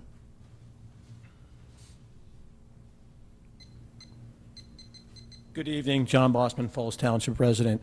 I want to get this board up to speed about a project that is proposed in Lower Makefield Township that borders many of our Falls Township residents. And this has been going on it's on its 7th year. And some of the comments that were made by the attorney for the developer, it's dragging on, but I think the property's been sold twice, gone to auction, because there's red flags everywhere. And we want to bring you folks up to speed. And I thank Jonathan for meeting us last week. Maybe you got some of the letters from other residents. And I want to thank Mr. Sullivan for being at one of the Lower Makefield Township meetings last month. And he had to bear with me speaking, but he told me I did a good job. If I could approach and show you some pictures? Sure. If you don't mind? Yeah. Should I take the mic with me? Yeah, if you're going to keep talking, sure, yeah, you need to do that. The first thing I'm going to give you is their own Lower Makefield Township's EAC to not recommend this development. This is a picture of the corner lot of Howley and Hilltop, and that picture shows water coming out of that area 10 days after a .16 rainfall. They're commenting on stormwater, and we're saying there's a tremendous amount of groundwater. Here are some pictures of the existing field. Now, this property was a cornfield and soybean field from when I was a kid, when we moved in '66, through the early '80s. There is a proposed cart pathway, roadway going in this area. The development, I have the plan here if you want to take a look at it. This is the top of Hilltop, and there's a grade differentiation of about excess of 4 feet. They want to propose, they can only build this development with Falls' approval to get limited access for a fire truck. And they keep on saying that we're close negotiation with Falls for approval. And I want to know where Falls stands on that. Because it's a cart pathway in their development of 35 feet going down to Falls. Jonathan saw it as 22 feet wide on Hilltop. We could barely get a garbage truck up that street. And if 2 cars are parked even adjacent from each other, good luck getting a fire truck up there to a house that might be burning. I see this project as a no-win situation for the future residents of Lower Makefield Township, the 14 homes that they're proposing, 15 including the existing home. We have been raising red flags left and right to them. And the board in Lower Makefield Township has been kind of ignoring the Falls residents. The demeanor changed the last 2 meetings that I was at. So really, where does our fire marshal stand on this issue with this proposed cartway? Have you seen the plan at all? Has everybody seen it? No. I haven't, no. You sure? Yeah, come. If I can open this up a little bit here for you.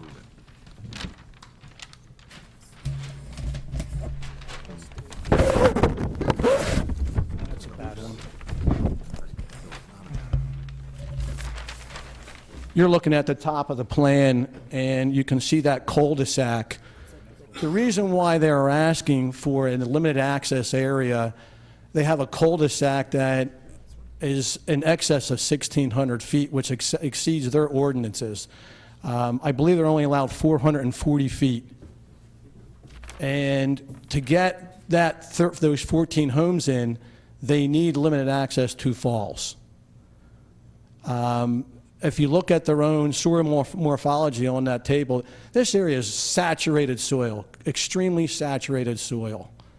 And the homes bordering that, if you see names like Harther, Plaisted, Bossman, Sutton, Corrigan, even people at the corner who are here tonight, their backyards have become useless. In the past, really, 10 years, it has become excessive. Again, Jonathan, you saw it. It's nothing to laugh about, and they're kind of shunning us. So I want to know if any of the members can come out to this meeting tomorrow. Yeah.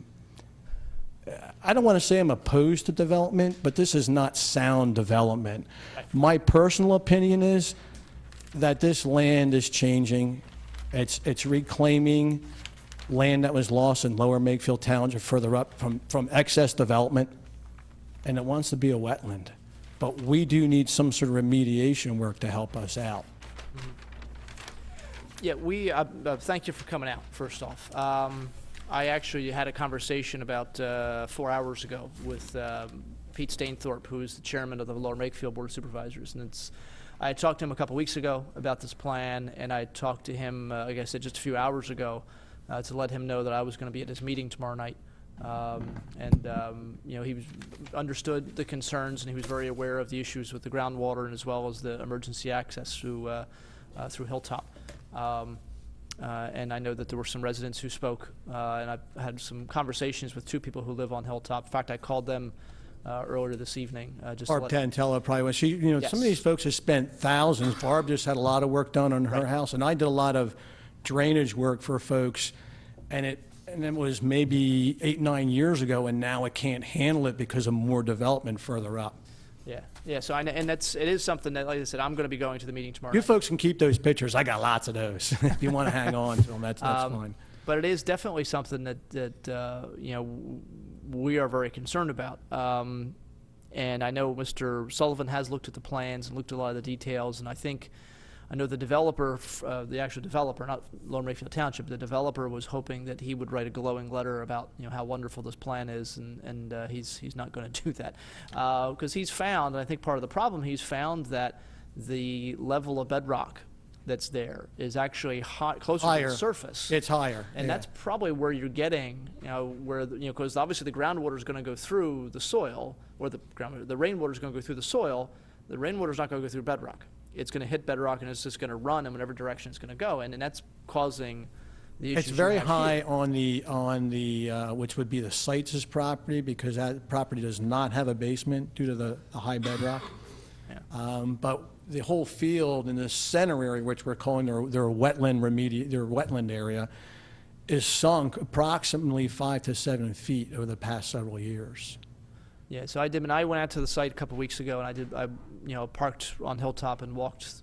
Yeah, it's a different story, isn't it? Yeah. I mean, we have loss of trees that are amazing. Yeah. I've lost a lot of good trees in the backyard, and you know, we want to see something happen for these folks. Yeah, so I am planning on being there, and I'm planning on making it very clear, and I'm glad you brought. I was kind of curious because the EAC, the Environmental Advisory Council in Lower Makefield, is really known for being very strict, no nonsense, some volunteers I didn't like the really way know they their kind stuff. of threw Alan's comments off to the side, and I have something I will present actually from the Bucks County Conservation Commission from Rich Kraslett.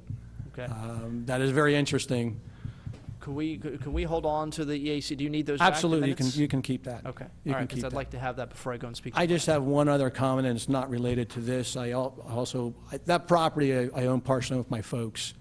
I have my property on 261 Austin. Right. And Peruzzi put up some new lights over there, and a lot of the residents on Austin are getting blinded. We have light on our homes in our backyard, is even going on the opposite side and hitting homes. I talked to the general manager of Peruzzi. They said they were going to do something about it, and it's been weeks ago. So I got light pollution hitting the house. It's so far. Gary Fields is the one I talked to at Peruzzi. Okay. And I just want to know, can they shield that light, those lights better? There are 2 new poles with 3 lights each, and it's like looking at a couple freight trains coming at you. It's pretty blinding, let me tell you. All right, It's actually dangerous when you turn the corner from Devon onto Austin, or people backing up, they enter their driveways, you get blinded. Right, okay. And some of my residents, my neighbors asked me, hey, can you say something at the meeting? I said, sure. Mr. Gray, were you aware of this before? No. No? Okay. Mr. Sullivan, you, okay. Mr. Clark and I were just talking. We don't know anything about it and don't know how they got permission to put up lights anywhere. Shocking. They went in probably just after Super Bowl, because I had folks over for Super Bowl Sunday, and I made a fire one evening, got on a log, and it looked like the trains were coming at me. I mean, it goes all the way through my living room, and it's out the other side. Okay. All right. I think there's some other folks here. No, I appreciate you bringing that up to our attention. Thank you. Mr. Chairman, can I ask a question? The Yes. meeting tomorrow night in Lower Makefield is of the EAC or No, of it the is Board their of supervisors meeting. Okay. Yeah, this plan is going for, yeah, this plan is going for preliminary land development in Lower Makefield tomorrow night. And they're As far as looking. we know, it's preliminary. Yes, and that was what I talking to Mr. Stainthorpe, Chairman Stainthorpe. He said they're looking for preliminary only. Now, the attorney, we're familiar with, and we know he likes to ask for preliminary and final at the same meeting. And obviously, we of course have limited. We can really ask Lower Makefield not to approve it. Obviously, they can do whatever they want, but we're going to make our voices heard and make it known that He doesn't like me, so. Well, he doesn't. Well, you got a lot of company. But it's not going to surprise me if he asks for preliminary and final tomorrow. I want to make sure that we're there to speak out against that. And obviously, the more voices, the merrier. So, any other comments? Yeah, can I ask a question? The issue of the emergency entrance to this development through Hilltop, how does the township weigh in or not weigh in on that? What is our actual You know what, I role? forgot about that. Thank you for bringing it up. I think we talked earlier today, Mr. Fire Marshal DiPolito did take a look at the plans at some point and made a comment. Mrs. Gallagher, you're aware of this? I am, Mr. Chairman. It was about 2 years ago he wrote a letter. I believe he indicated that he wanted confirmation that the road was wide enough for emergency access. And there was one other comment he had, which I don't recall off the top of my head. Okay. So this is Mr. DiPolito, is he here? Oh, yeah, he is here. Yeah, he didn't go to the conference, right? That's correct. Okay. All right, so we can, touch base with him just to find out his thoughts before, let him know that I'm going to be going to this meeting tomorrow night.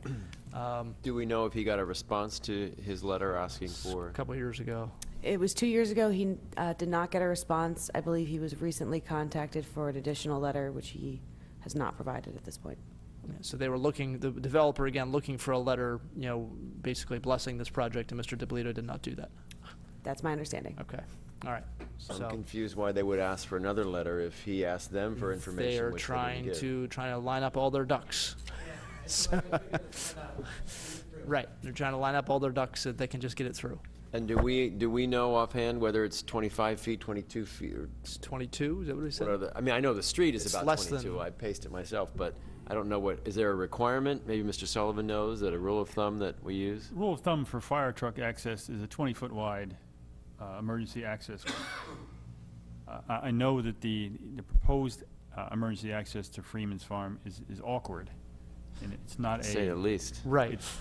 It's more of a sharp angle. Yeah. And the comments that Mr. DiPolito had were, it wasn't wide enough, but it could be a 15-foot wide paved area with maybe 2-foot wide stone shoulders on either side. That would give him enough room to maneuver a fire truck.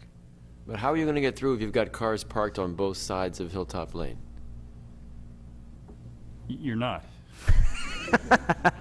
Really, if you have cars parked on both sides, he's not going to get through there. Okay, thank you. Okay. All right, thank you very much. Appreciate you coming out, Mr. Bossman. Mr. Plaisted? Richie can veto this. He can't. They're just going to ignore it. Hi, well, West Plaisted, Howley Drive, also the chairman of the Falls EAC. We're not quite as good as Lower Makefield's EAC, but we're getting there. I just want to echo some of Mr. Bossman's comments. We've lived in the same house since 1983, and gradually it's just gotten worse and worse and worse. When Yardley Crest came in, our kids can't play in the backyard. We've lost several trees back there. My wife, being green, likes to hang her clothes on a line. She comes back in and she's got mud up to her ankles when she goes out there to do that. So it is a severe problem, and by putting this development in is, unless they do something, I'm an engineer, so they can do stuff, put in drainage and stuff and kind of take it away more down towards the schools down there where the stormwater is, but it is a major problem. And so I really appreciate the support of the board here in this. And I haven't been to a meeting in several years here, and the meetings are good. Thank you. Thank you. Thank you. Thank you for your comments. Boring but good, right? That's right. Mr. Chairman, can I ask one last question? Yes. If our fire marshal does not send a letter supporting this, or we don't support this, then I guess I don't understand what impact that really has in Lower Makefield, impact on their plan. Mr. Clark, you're smiling. Because I believe it is something that the Lower Makefield Township Supervisors would take into consideration, but I do not believe that it would end up be a fatal flaw to the plan. I still think they would be able to approve the plan, notwithstanding what Mr. DiPolito may say about his opinions regarding fire access. Clearly, it's something that they would want to consider if there were problems with emergency vehicles being able to access the site. It's something that they really would want to consider, but Mr. DiPolito, either not approving the project or not commenting would not be fatal to the applicant in Lower Makefield. Just one last question. In terms of emergency vehicle access, is that just desired, or is that required in terms of certain specifications? If their land development ordinances are similar to ours, there would probably be something in the ordinance which references a desire to have 2 points of access for emergency vehicles in the event that one point of access is blocked. But as with all things in a subdivision and land development ordinance, it is something that can be waived by the supervisors if they see, if they so desire. Okay, thank you. All right. Mr. Bossman has a question. Go ahead, Mr. Bossman. In the years past at these meetings, that's what they were trying for. They had their ordinance says they were only allowed about 440 feet for a cul-de-sac. They tried for a second entrance further down, but because of the wetland issue, they were not allowed to. So then they made the big hook J, saying that, well, we're going to get these 7 other homes on the other end of that fish hook, if you want to call it. So they might be limited to maybe 5 homes and do a less of an impact if the access doesn't happen, because their own ordinance says that. Okay. As you said, they may want to try to waive that, but then they'd be violating their own. Right. It's too much of an impact on the site. Sure. All right. Thank you. I just don't want that particular thing to be swept under the rug, to sort of be like, just sort of not mention it or not pay attention to falls in terms of use of Hilltop, or just kind of try to avoid it, which it sounds like they're trying to do. So, thank you. I'd like to comment that this is something that we're all very aware of, and we have been for a while now, and that, we're going to support you however we can.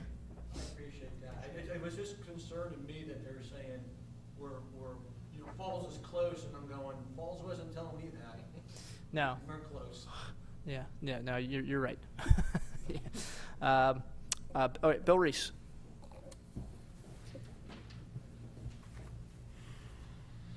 Good evening, everybody. Just a few announcements for Parks and Recreation. The annual Easter egg hunt will be held Saturday, March 24th, down at the Falls Township Community Park, Phase 1 Pavilion on the soccer field side. It's a free event for children 10 and under, and it will start right at 1 p.m. If you don't get there at 1, you might miss it because it's quick, very, very quick. We're going to have face painting. We're going to have Otto the Clown there. Of course, he's the blue man. That's one person, right? Bags of candy is going to be given out. There's going to be face painting. And, of course, the Easter Bunny will be there. The annual Breakfast with the Bunny, Easter Bunny, will be held on Saturday, March 31st on the grounds of Three Arches under the big white tent from 10 a.m. to 12 noon. The Easter Bunny, will be there. There'll be children's crafts, games, DJ playing music, face painting. Otto the Clown will be there again. The Blue Man is very popular. Breakfast will include pancakes, donuts, cookies, and various beverages. And the last thing I'd like to say, the annual pasta dinner fundraiser will be coming up on Sunday, April 15th. It'll be held at the Falls Township Senior Center from 4 to 7. I talked to Mr. Gray about this. We're hoping that we can get a few of our teens to come to the next meeting to talk about it a little bit more in depth. But we do have advanced ticket sales if anyone's interested. It's $8 for adults 18 and up, and then $4 for children under 18, and for senior citizens 55 and up. But you'll be able to purchase tickets at the door as well. Okay. All right. Thank you very much. Thank you. Okay. Andy Dell?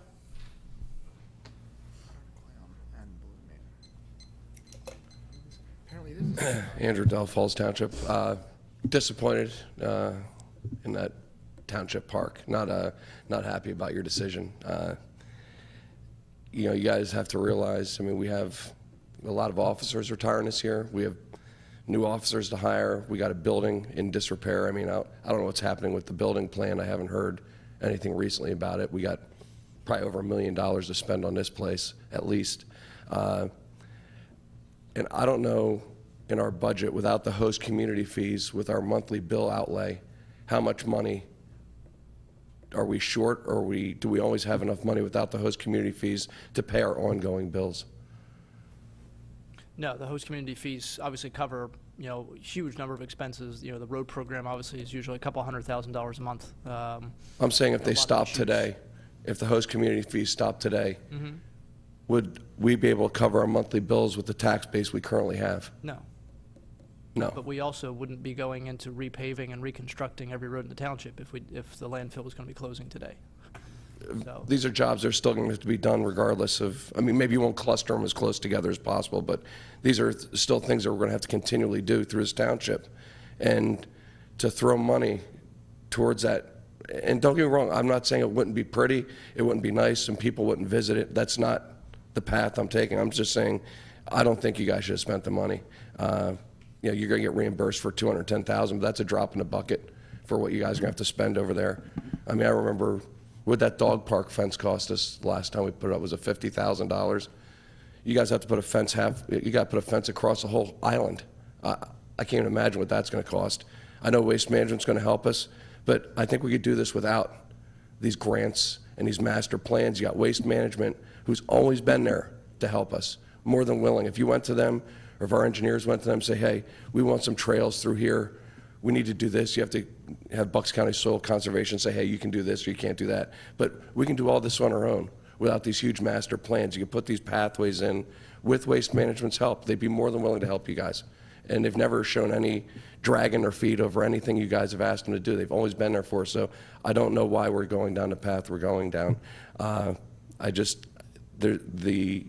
fact that Waste Management, we're down on our host community fees now, but what's going to happen with the economy in the future? You know, we have a president who's spending money that we don't have, but they can print money. You know, we can't print ours legally. Can't print ours, and so we have to stay within a budget, and we have a definite finite amount of money that, as you stated, if we didn't have Waste Management, we technically wouldn't be able to pay our monthly bills, and we'd have to cut back across the board just to survive without touching our principal money and the limited resources we have for investment, because our return on investment isn't that great, but you only have 3 or 4 vehicles you can use to invest, and I understand that aspect now, but you're not getting huge returns on your principal, so you can't even live off the interest. You can't invest it like a person would. So I'm just, be cautious on how you spend on that island, because it would be nice, but it's not necessary. And I've been down to Township Park quite a bit. It's a beautiful park. A lot of people do use it. It's not overflowing with people. On the weekends it is, but during the week there's a few people down there. But it's a beautiful place. I wouldn't mind if you spent a little more money down there on some few things down there. But other than that, we've got to be really careful. And the other thing was, going back to this building, do we have any feedback on this place? I mean, I noticed my moss is still growing in the hallway there. No one's scraped that off the window yet, but I know obviously the architects came in, they met with all the different departments, they got a lot of feedback from all employees about things that were needed. They got a lot of information about this building, a lot of the mechanical drawings and everything else to design. Have you had any recent contact with Kimmel Boggart? Yes. The township and the architects have talked about square footage for each individual department. We've been going back and forth. The final square footage numbers were submitted to the architects for their review. So they are putting together some plans based on those square footage numbers that maybe they could come with, plans to show us Some on kind paper of what everything would look conceptual like. ideas. Yes. Yeah. What about the exterior of this building that's fracturing and cracking and falling apart? Well, I mean, I think right now the idea is what can we do on the interior and how's that going to affect the exterior? I think they're looking sort of from the inside out. I mean, are you guys going to be blowing out walls and making the footprint of this building actually Not bigger? real. We're not going to be making the footprint bigger, but we gave them a blank canvas, basically blow out, open up whatever you want, and make us something that's much more usable than what we have now. Yeah. I was going to say, you don't have Including the exterior, make the exterior more presentable. That was part of the whole plan. The exterior, some kind of maybe like a true entryway, because obviously what we have now isn't a true entryway. Yeah. The access into the property and where people park without having to make a hairpin turn to go. Well, I was going to ask you also about the entranceway into this place is horrible. All of all it's gonna on, be switched. All of All it's gonna on switch. all of it's on the board. They can basically look at anything, and we're kind of trusting them to. Well, I give guess us the some point is you do concepts have about- limited parking here during even an average meeting here. Right.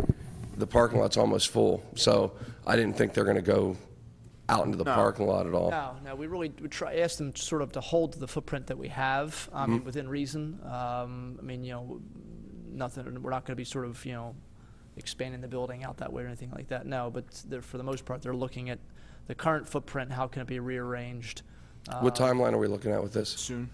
Yeah, Hopefully next year. Yeah, hopefully. Well, yeah, the plan obviously was originally to have a lot of the engineering and maybe not engineering, but a lot of the architectural work and some ideas this year.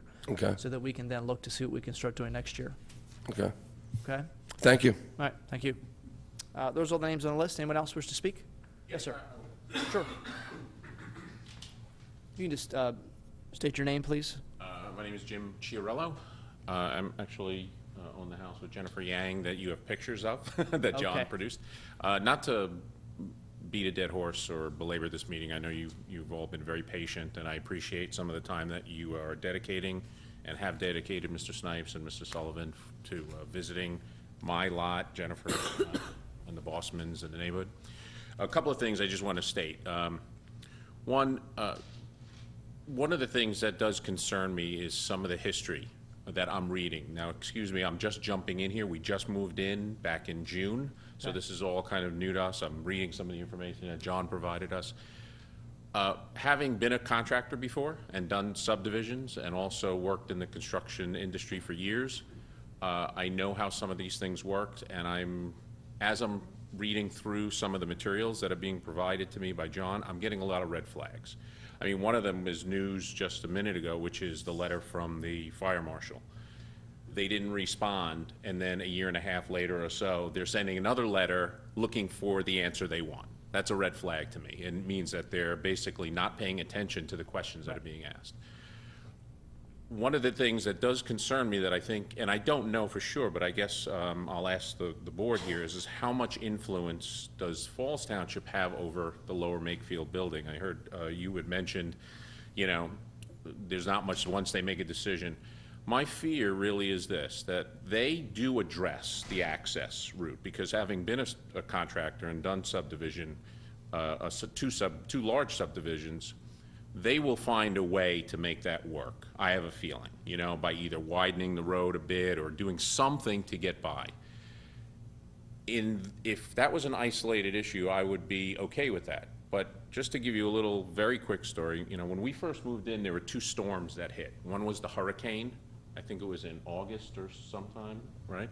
Well, a week before that, we had some torrential downpours about a week before, and I remember sitting there looking out at the backyard with Jennifer, and during one of the heavy periods of rain, there was a river.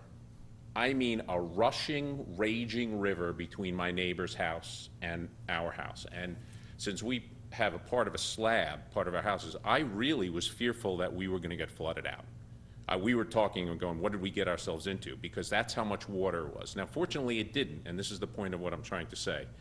as John had mentioned, I'm also not against progress. And if they did this right, I would be very happy and welcoming to my new neighbors. I really would. You know, it'd be great. As a matter of fact, these homes seem like they would probably bring up our property values, okay?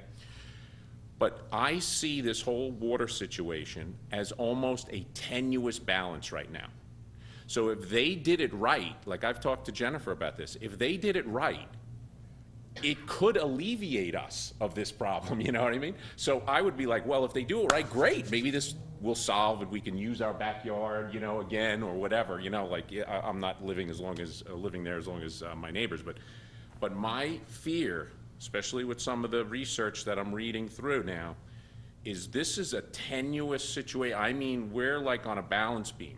And I have a feeling that if they do something, either during development or they don't do the development right in regards to the water issue, that they're going to get up and leave, and our house is going to be completely flooded the first time a heavy rain comes. All of that rushing water that's now kind of tenuously between my neighbor's house and our house is going to start coming into the backyard, and our entire first floor is going to be flooded.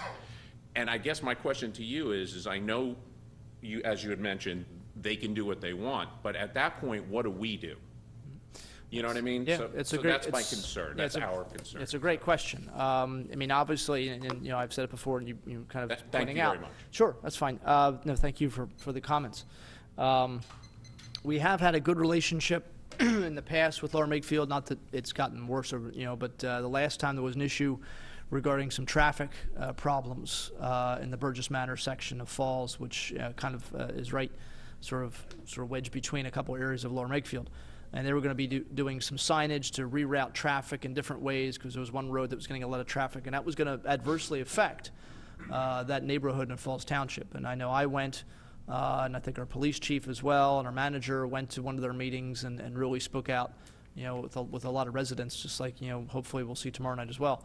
And they were very receptive, and they really were very respectful to our concerns, and they didn't do the plan they were going to do. So I'm hopeful, at least, that there's mutual respect there.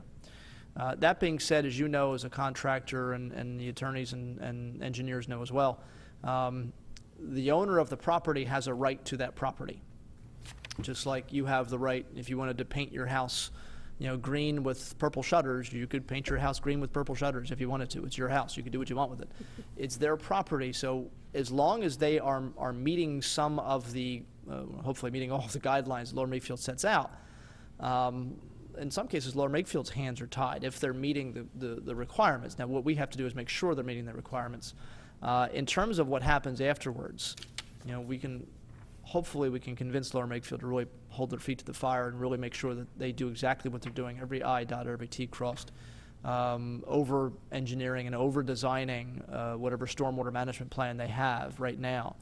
But in terms of what recourse you have, I'm not sure. I'm actually going to turn to our solicitor. What recourse would a resident have if, you know, we make our pitch tomorrow night that Lower Makefield really needs to, you know, be very strong on this issue, and the project does go through, and maybe even, you know, not to sort of you know, portray everybody in a bad light. You know, maybe the developer really does think he engineered it very well, and their engineer thinks he did it very well, and everybody thinks it's going to be fine, and then it rains and it's not fine. So what you know, what recourse do the property owners have at that point, Mr. Clark? Even though the residents who have spoken this evening are not residents of Lower Makefield, under the case law of the municipality's planning code, because of their proximity to the proposed development, if it is approved, there is nothing that prevents any of the residents who live within the proper distance from appealing it to the Bucks County Court of Common Pleas and challenging the decision of Lower Makefield, if Lower Makefield approves it.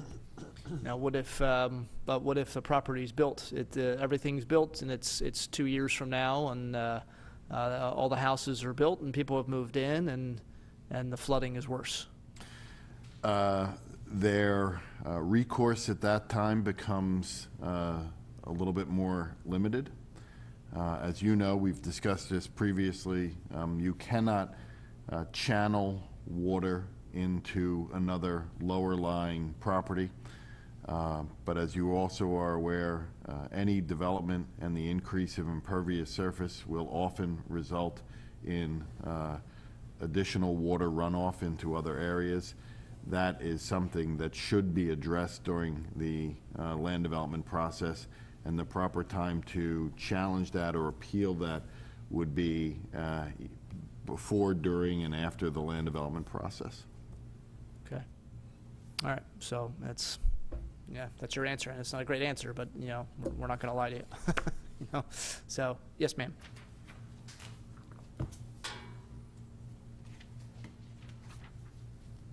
I'm Jennifer Yang, live on the Howley Drive, that corner with the hilltop. I went to the last meeting, the Lower Makefield meeting, and I asked them the same question. I said, what kind of protection do we have after the buildings are built and if we get flooded? They basically just told me that they don't answer any hypothetical questions. Not very nicely, the way they answered my question. Did you ask the supervisors, or did you ask the attorney for the developer? I asked the supervisor, I asked the board. Oh, planning commission, I'm sorry. Yeah, so Okay. I didn't ask the builder, I asked Okay. the township. They basically just brushed me off, just whatever. But now I'm asking the Falls Township, regardless if there's any development in the Lower Makefield, it seems that from what I have heard that in the last 10, 20 years, the underground water is getting worse and worse. So is the Falls Township doing anything in Falls Township to help with this situation? I'm not sure what steps we can take, to be honest. If the water is all coming from Lower Makefield and you just happen to be on the line where it comes in, I'm not really sure what steps we can take. It's not, you know, obviously it's an issue that affects you greatly, you know, and obviously, so therefore it affects the township, and the township has a concern. I don't really know, quite frankly. I mean, we've never had any plans to do anything there, and no one's ever certainly done any studies of anything there. You know, so I don't know what could be done. I mean, obviously we can't do anything on Lower Makefield property or anybody's private property in Lower Makefield. But Mr. Sullivan, any ideas or? I mean, it's part of our road program. When we get to their streets, we'll be looking at stormwater on our side of the municipal line. And the plan for Freeman's Farm shows that there's a berm basically between Falls Township and Lower Makefield, and the water should be going the other way. So surface water, and all the calculations will bear that out, the surface water shouldn't be a problem once the project is done. Again, it's going to be more groundwater combined with surface water on our side of the municipal line. But it's something we'll look at during our, you know, design of the road program, and probably not next year, but maybe the year after. But in the next couple of years, we'll be in that neighborhood. Yeah. Okay. Okay, that's great to know. Thank you. All right. Okay. Thank you. Can I have one question? All right, Mr. Chair, go ahead. You need to come to the podium. Yeah, I'm You sorry, I need have to use a come to the- microphone, sorry. Just to follow up on Jennifer's, and this I promise will be last. Is there anything that the Falls Township can do in conjunction with this development, if it should go forward, in regards to bumping up that area's road program, as opposed to waiting until, like, the problem reaches critical mass? I mean, in other words, let's look at the scenario, they approve it tomorrow night. Worst case scenario, and it's just done, and it's pushed through. Is there a way that Falls Township can work with the developer in Lower Makefield County and say, okay, if we're gonna go forward with this and the plans seem to align, but I don't know, you know, again, from a development standpoint, from a construction and engineering standpoint? Yeah, I'm not sure, to be honest with you. And just to remind you, if they approve preliminary development tomorrow night, that obviously means they still have to go, usually it means that there are some things they have to change. They might have to go back to Planning Commission for final land development, then go back to the supervisors for final land development. They may have to go back to the AC. So the board tomorrow night can really do a lot of things. If they grant preliminary and final at once, which the developers so far aren't asking for, and I don't know if they would give it to them even if they did ask for it tomorrow night, that would be, like you said, the worst case scenario, because then that would be it, and they could start, you know, getting ready to build. They wouldn't be putting shovels in dirt the next day. But I think the plan right now is they're going to look at preliminary development tomorrow night. Well, I think, yeah, I talked to Mr. Stainthorpe earlier today. He said it was just preliminary. So, but now the attorney could ask for both. But and they don't have to grant it, but he could ask for both. In terms of rearranging the road program, in terms of where we are, I mean, I know right now the engineering is being done on the 2012 road program, and a lot of the work is being done. And I know it's in Hedgerow Woods. I don't think Hilltop's part of it. And I'm not sure where in the plan Hilltop is, or how easy it would be to start, or how far we are into the engineering. We could be very, very close. I think we're going to bid next month. Is that Mr. Sullivan? Were we looking to bid next month for the road program? We'd like to. Okay. So which means I'm that not sure basically we're on all the schedule, all but- the engineering's been done. Go ahead. Did you want to? I was going to say, Hilltop is on the program next year. For 2012 or 13? 2012. For 2012. So it is Right. this year. Yeah. Yeah. So we might have to think about expanding that to include Howley is the other street right there. Maybe we can just look at that while we're doing this as well. okay. All right. Okay. Thank you. Okay. Right, I want to thank all the residents for coming out and bringing up some very, very good points. So, and we'll do our best tomorrow night. Okay. What time is the meeting tomorrow night? 7:30. I think, yeah, 7:30. All right, the minutes for March 6, 2012, all supervisors have in front of them. Comments or questions from board members? Mr. Galloway? No questions. Mr. Snipes? No. I have none. Mr. Dents? I have none. And Mr. Rocco? No questions. Okay, is there a motion to accept the minutes as presented? So moved. Second. All in favor? Aye. Opposed? Excellent minutes once again, Mrs. Pullen. Thank you. Okay, engineers report. Mr. Sullivan, you've had a busy night here. Probably didn't plan on that, but Yes, Mr. Chairman. Two items I guess I would like to talk about. The 2011 road program, General Asphalt has returned to the site today after a couple-week hiatus, expecting the weather to turn sour, which it never did, unfortunately. The first item on their agenda was to take care of any settled trenches. We've had some complaints probably since January, and a couple of recent complaints about trenches settling. So the first thing they were to do today was make sure that all those trenches are basically even with the current road surface. Then they begin milling along the curb lines and then removing curb and sidewalk.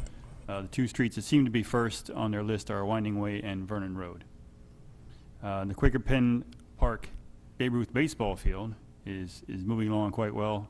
The infield has been graded to a point where it's ready for the infield mix. Infield mix is not available right now, so that'll be another couple of weeks before that goes in. They've started working on the road, moving the road away from the baseball field, a little realignment there, and that must be paid before April 15th when the boat ramp opens. So they're moving along, and things are going pretty well down there. okay.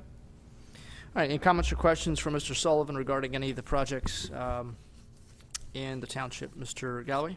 No questions. Mr. Snipes? No. Mr. Dents? Nope, he answered my questions about the holdups on the road program, but that's going to be moving forward now, so that's all I had. Okay. Mr. Rocco? Yes, I'd like to thank Mr. Sullivan. He made a small modification to the engineer's report. As you guys noticed, there's some things in red, so anything in red has changed. I appreciate that. There must be 50 or 60 items on here. Also, is there an opportunity for us to open the boat ramp earlier this year, since the weather seems to be nice and staying nice? Although I just heard you say about the... Other than the fact that we just kind of tore the road up, I would have said yes, we could have. Right. So that's a no. Yeah, Okay, so- we have to get the docks back in. Yeah. If we can open, a day or two early even, that's what we'll do. Okay, thank you. Yeah. Yeah, no, last year we went from April 15th, October 15th, and I've talked to some people who are boaters and fishermen and Yeah. things, and so I think it's like anything else, it is a learning process with us, never having had a boat ramp before. I think there's some changes where, we could probably make in terms of opening a little earlier, if weather permits, opening a little, staying up a little later. But yeah, it's a good idea, but, with the work down there, and obviously we have to get Waste Management to pave that road, which hopefully they will realize they have to do pretty soon. So, okay, and I have no questions. All the issues that I had were addressed by Mr. Sullivan. Thank you very much, Mr. Sullivan. Is there a motion to approve the engineering report dated March 16th, 2012. So moved. Second. All in favor? Yes. Opposed? It's got to be different. Shake it up a little. Shake it up a little bit. The bill list for March 20th, 2012, in the amount of $1,540,313.18. Of that $1.5 million, a little over $1 million is salaries and health insurance. And we can see we paid roughly $40,000 for electricity, which was, I think, more than we paid for legal fees, I think, this month. So far. So far, right. Not the end of the month yet. $18,000 in fuel, so we get an idea of some of the funds and where the money's going. Are there comments or questions regarding the bill list? Mr. Galloway? No questions. Mr. Snipes? No. Mr. Dents? None. And Mr. Rocco? I have none. Yeah. And one more, 95, and there was another big one in here I know I saw, $95,000 for workman's compensation insurance. So, all right, for no comments or questions, is there a motion to approve the bills in the amount of $1,540,313.18? So moved. Second. Mrs. Pullen? Mr. Galloway? Yes. Mr. Snipes? Yes. Mr. Harvey? Yes. Mr. Dent? Yes. Mr. Rocco? Yes. Okay. All right, we don't have a reason for executive session. Manager comment, Mr. Gray? Bill Reese has provided a quote for a new shed for the 3 arches. This quote is from Bucks County Sheds and Garages. The price is $2,564. The size of the shed is 12 by 12. Time to have it built, delivered, and installed is approximately 1 week. The board is asked to consider the purchase of a shed from Bucks County Sheds and Garages for $2,564. In addition, Bill Reese, Park and Rec Director, is here for any questions you may have. Okay. All right, I know we've had some comments from a member of the public about how the current shed's in disrepair, so we're looking at this one here. And this site where we're getting it, this is Bucks County Sheds is in Falls, right? Yes, right down the street. Right down the street, okay. And what's the use for the shed? What is it? Basically, it's to keep like lawnmower, weed eater, things like that. Certain supplies that my wife needs as the caretaker. Basically that. Okay. Yeah, And a few other items as well. Right. Yeah, Township items, yes. Some people, I guess, they see the 3 arches, they know there's a store inside, or hopefully they know there's a store inside, and they know it's the site of various events like, Breakfast with the Bunny and things like that. Exactly. But it is also obviously a home, as it has been for a couple 100 years now, 300 years now. Right. And so the shed is used like a lot of our sheds are used, basically, for those kinds of things. Correct. But it is township property, and so when it Yep. comes to purchasing it, it's something that falls to the township. All right, so comments or questions regarding this issue, Mr. Galloway? No questions. Mr. Snipes? You're saying there was a comment from general public that the shed now existing looks pretty dilapidated? Big hole in the roof, I think somebody said at the last meeting. Yeah. That's all. That's it. Mr. Dents? No. Mr. Rocco? Is the existing shed 12 by 12? It's a little bit smaller, maybe 12 by 8. Okay.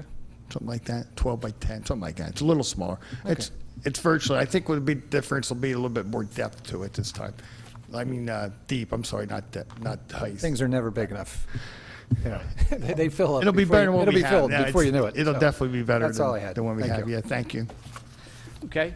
All right, is there a motion then to approve the expenditure of $2,564 for a new shed for 3 arches? So moved. Seconded. Mrs. Pullen? Mr. Galloway? Yes. Mr. Snipes? Yes. Mr. Harvey? Yes. Mr. Dent? Yes. Mr. Rocco? Yes. Thank you. Mr. Harvey, members of the board, Thank you you, all Mr. should Reese. have, Sorry. you all should have received a copy of a correspondence from Robert Lockery, the chairman of the Bucks County Board of Commissioners, regarding our appeal of the notice of intent to revoke CDBG funding commitment.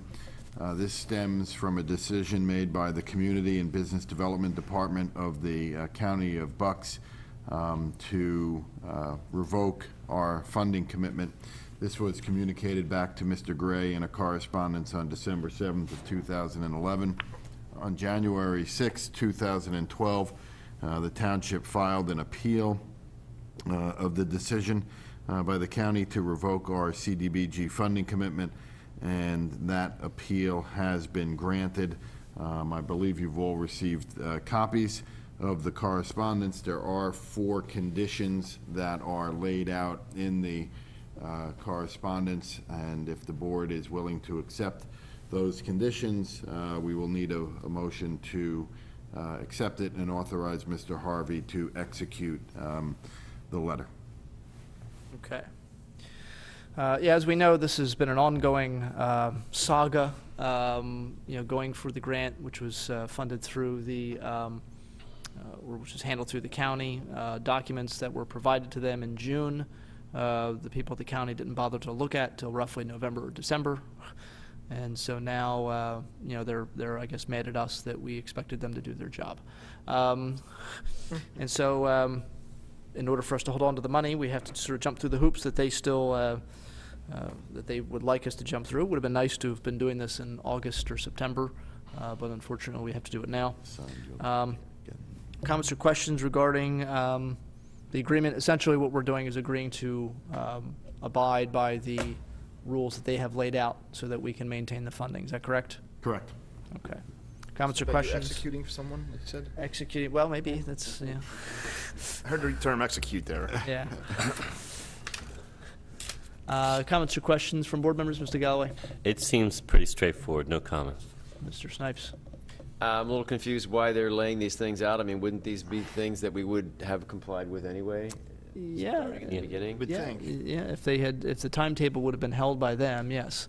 And we went out to bid assuming that they would basically hold on to their side of the deal and they would go through the process like they were supposed to. They're saying that we potentially violated the rules of the bid by rules of the whole grant by going out to bid.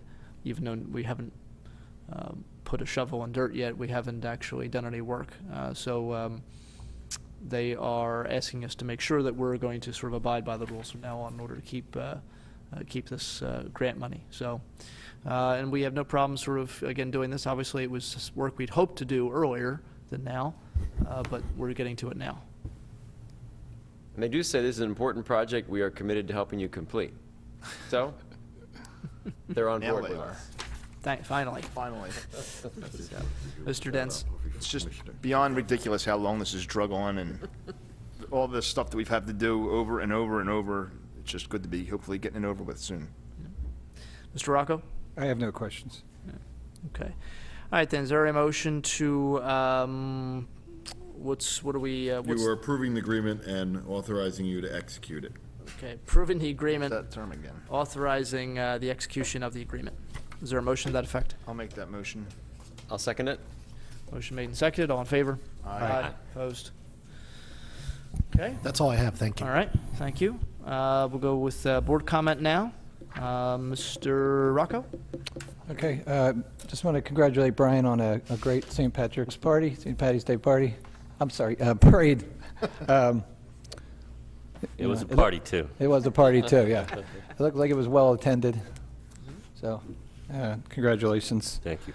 Just the other thing, the weather has been nice, and it seems like it's going to continue to be nice, and there's kids everywhere you go. And they seem to be kind of migrating to the roads for some reason. It's crazy. But, so be careful and keep your eyes open for. That's all I have. Great meeting. Thank you. Okay, thank you. Mr. Snipes? No comment, Mr. Chairman. Thank you for a good meeting. Okay, Mr. Galloway? Just about the parade, it was wonderful that the residents of Fallston, Bristol Township came out to watch it. It's one of the most well-attended events in the county. And to all the volunteers who helped put it on, as the parade director, I'd like to extend my gratitude. And for all the folks who participated and marched in the parade, we had over 1,500 marchers in the parade. And it was a wonderful day. It was a wonderful day for all, and we appreciate the support of other residents of both Falls and Bristol Township. Thank you. Okay, thank you. Mr. Dents?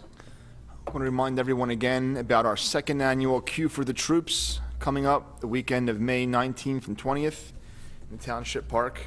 It'll be a 2-day barbecue competition, the craft fair with vendors. We have a car show on Saturday, a motorcycle show on Sunday, live music all weekend. Hopefully a great event. It was a good time last year. And all the money we raise benefits the Liberty USO, who unfortunately still need our support. Information is on the website. A link to the queueforthetroops.com website is on there. Also want to comment on Biles Island. Even though I didn't agree with the whole master plan tonight, the part that we are allowed to access now is something that I'm very much in favor of. I think it's a great opportunity. Mr. Mariani referred to it as a need that we didn't need it, but we do have an opportunity to get this, which is would be a great part of the park system in Falls. It's potentially a nature center. I just received from the county a pamphlet with listing all the programs at all the nature centers in the county, and I could just picture Biles Island and the fact that we have river access there, which is something they don't have. It's just a great opportunity, I think, and that's all I have for tonight. Okay. Thank you. Just a few things to bring up again, and congratulations to Brian for the St. Patrick's Day Parade, and also and to all the volunteers. And obviously, it's one of the things. It's always fun to be in it. And the weather was really nice, and it was. It's a great time. The only bad part about being in it, of course, is that you don't actually get a chance to see it. And so, the part that I could see was very, very, very, very well organized, and it was great to see everybody out. Congratulations, and all the people that were out there. It was always a fun time, and it's every year I hear people say that they're surprised to see people. 9 o'clock they're lining up on the road, and there's still an hour and a half before the parade starts. And they've got their spot, and they've got chairs and picnic chairs and all kinds of stuff. They're ready, they're ready for a good time, and it always is a good time. So thank you very much. Thanks again. We looked earlier today at a couple new photocopiers, and one of the things in looking through the proposal from Kyocera that I noticed, and it kind of sort of jogged something to the front of my mind. It had been in the back for a while. They mentioned that they digitize records. One of the things they do is they come in and digitize records. And I know that this has come up in the past, and I think Mr. Clark has kind of talked about this a little bit. Every once in a while we have sort of conversations about this, but I think it is something that needs to be done here at the township. We haven't really done it before. Have a firm come in or have somebody come in and take a look at a lot of the records we have, because we have records going back for years and years and years, and really changing the way we store these records and keeping them in a digital format. I'm curious if the board would kind of join me in asking just Mr. Gray to start, I guess, putting the feelers out, taking a look for some companies that might do this kind of work. I don't know what it would cost, to be honest with you. It's just to, I guess, do some preliminary kind of investigation in terms of how much this would cost and how many firms do this in other townships and how they've managed. I think it's a good idea. I don't know. We store things all over this building, don't we, Mr. Gray? I mean, Yes. Upstairs, here in the ground floor, and all different places. All over the township building. Yeah. So it's something I think of. Obviously, we know now that a flash drive that they call a thumb drive, which is basically because it's about the size of your thumb, can hold immense amounts of information, and times have changed. I think I remember hearing at some point that the computers that were used to send Neil Armstrong to the moon are less powerful than the average calculator today. In terms of their memory and capabilities and capacities and things like that. It's kind of a stunning, kind of change that we've been living through. But if that's okay to board members, just asking Mr. Gray to do that. Absolutely. Certainly. Okay, all right. And lastly, I'm going to finish off with Biles Island as well. My thoughts in terms of approving the grant application this evening. And I understood all the points that were made by people that were not in favor of it, and that's obviously we respect their opinion. In my view, it was work that is going to need to be done at some point, and if we can get it done now and get some of the money paid, get some of the bills paid, and obviously hoping that's a little cheaper now than it would be 10 years from now, with costs and everything else. Even if we don't do some of the things that the plan is looking at for 10 years or so, well, the study isn't going to change. You know, the soil tests, the soil's not changing in terms of its composition. The hydrology of the Delaware River isn't going to be changing, and so that's valid information that we can still use, or somebody, whoever's sitting up at this board in 10, 15 years can use. They can still pull it off the shelf and say, well, look, this work's already been done. Now we can just move to step 2. That was my thinking with it, and I understand it was a little bit more. You know, I would rather have not gone into the deeper plan, but I understand sort of the you have to sort of compromise a little bit with DCNR and do some of the things they're looking to do. But I am excited, as Mr. Dent said, about this phase 1. And I think once people get a chance to see it and go out there and really start to enjoy the site, that I think their opinions are going to change a little bit. And I think the plan is set up, the overall plan, the master plan is set up in such a way that it allows the flexibility.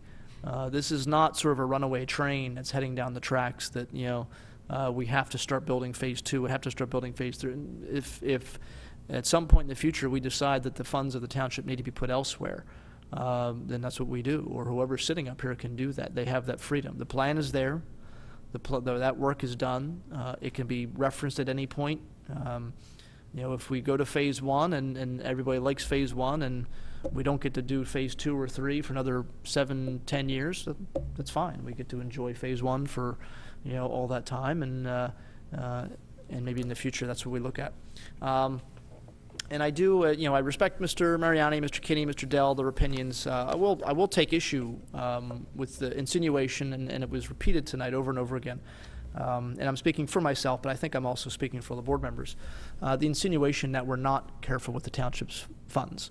I mean, we obviously all live in Falls Township. We're raising children in Falls Township. And I think most of us plan to live in Falls Township for a long time, and would be proud to have our children, buy homes in Falls Township and stay in Falls Township. So, this is our home. And we're making decisions, by and large, that we feel are bettering our community. Recreation, I think, is something that's a key to any community, and a lot of communities are suffering right now because they can't do basic things, let alone expand park systems. But I think we're very, very conscious, always have been very conscious with funds in the township. I mean, I know we're spending a lot of money when we talk about road programs and things of that nature, but by and large, I think we're pretty adept at spending the money of the people wisely, because it is, Mr. Kinney said, well, it's, don't think of it as your money. Well, sort of it is our money in the sense that, my taxes are going for it as well. And so I am conscious of trying to spend it wisely and thinking about it in terms of the long term. We have kept that long-term savings account, growing. We're debt-free, and we've been debt-free for 2 years, I think, or a year and a half or so. I mean, since Township has not had a debt service fund since 1999. We don't have any water sewer bonds. I think they've been going for about 3 or 4 years now. Yeah, the bonds was what I was thinking of, and we finally sold off the rest of the bonds. So we've essentially, we're in very solid financial shape, and we work very hard to try and keep it that way. Even when it comes to negotiating our contracts with our employees and things of that nature, we try and take things very slow. And so, I would hope that people see that. We can have differences of opinion, but overall, I think that the people up here really care about this township and want to make sure it stays as financially stable in the future as it is right now. So, I want to thank all the professionals for all their work this evening, and thank all the board members for their work and for a good meeting. Is there a motion to adjourn? So moved. Second. All in favor? Aye. Aye. Opposed? Yes. Thank you.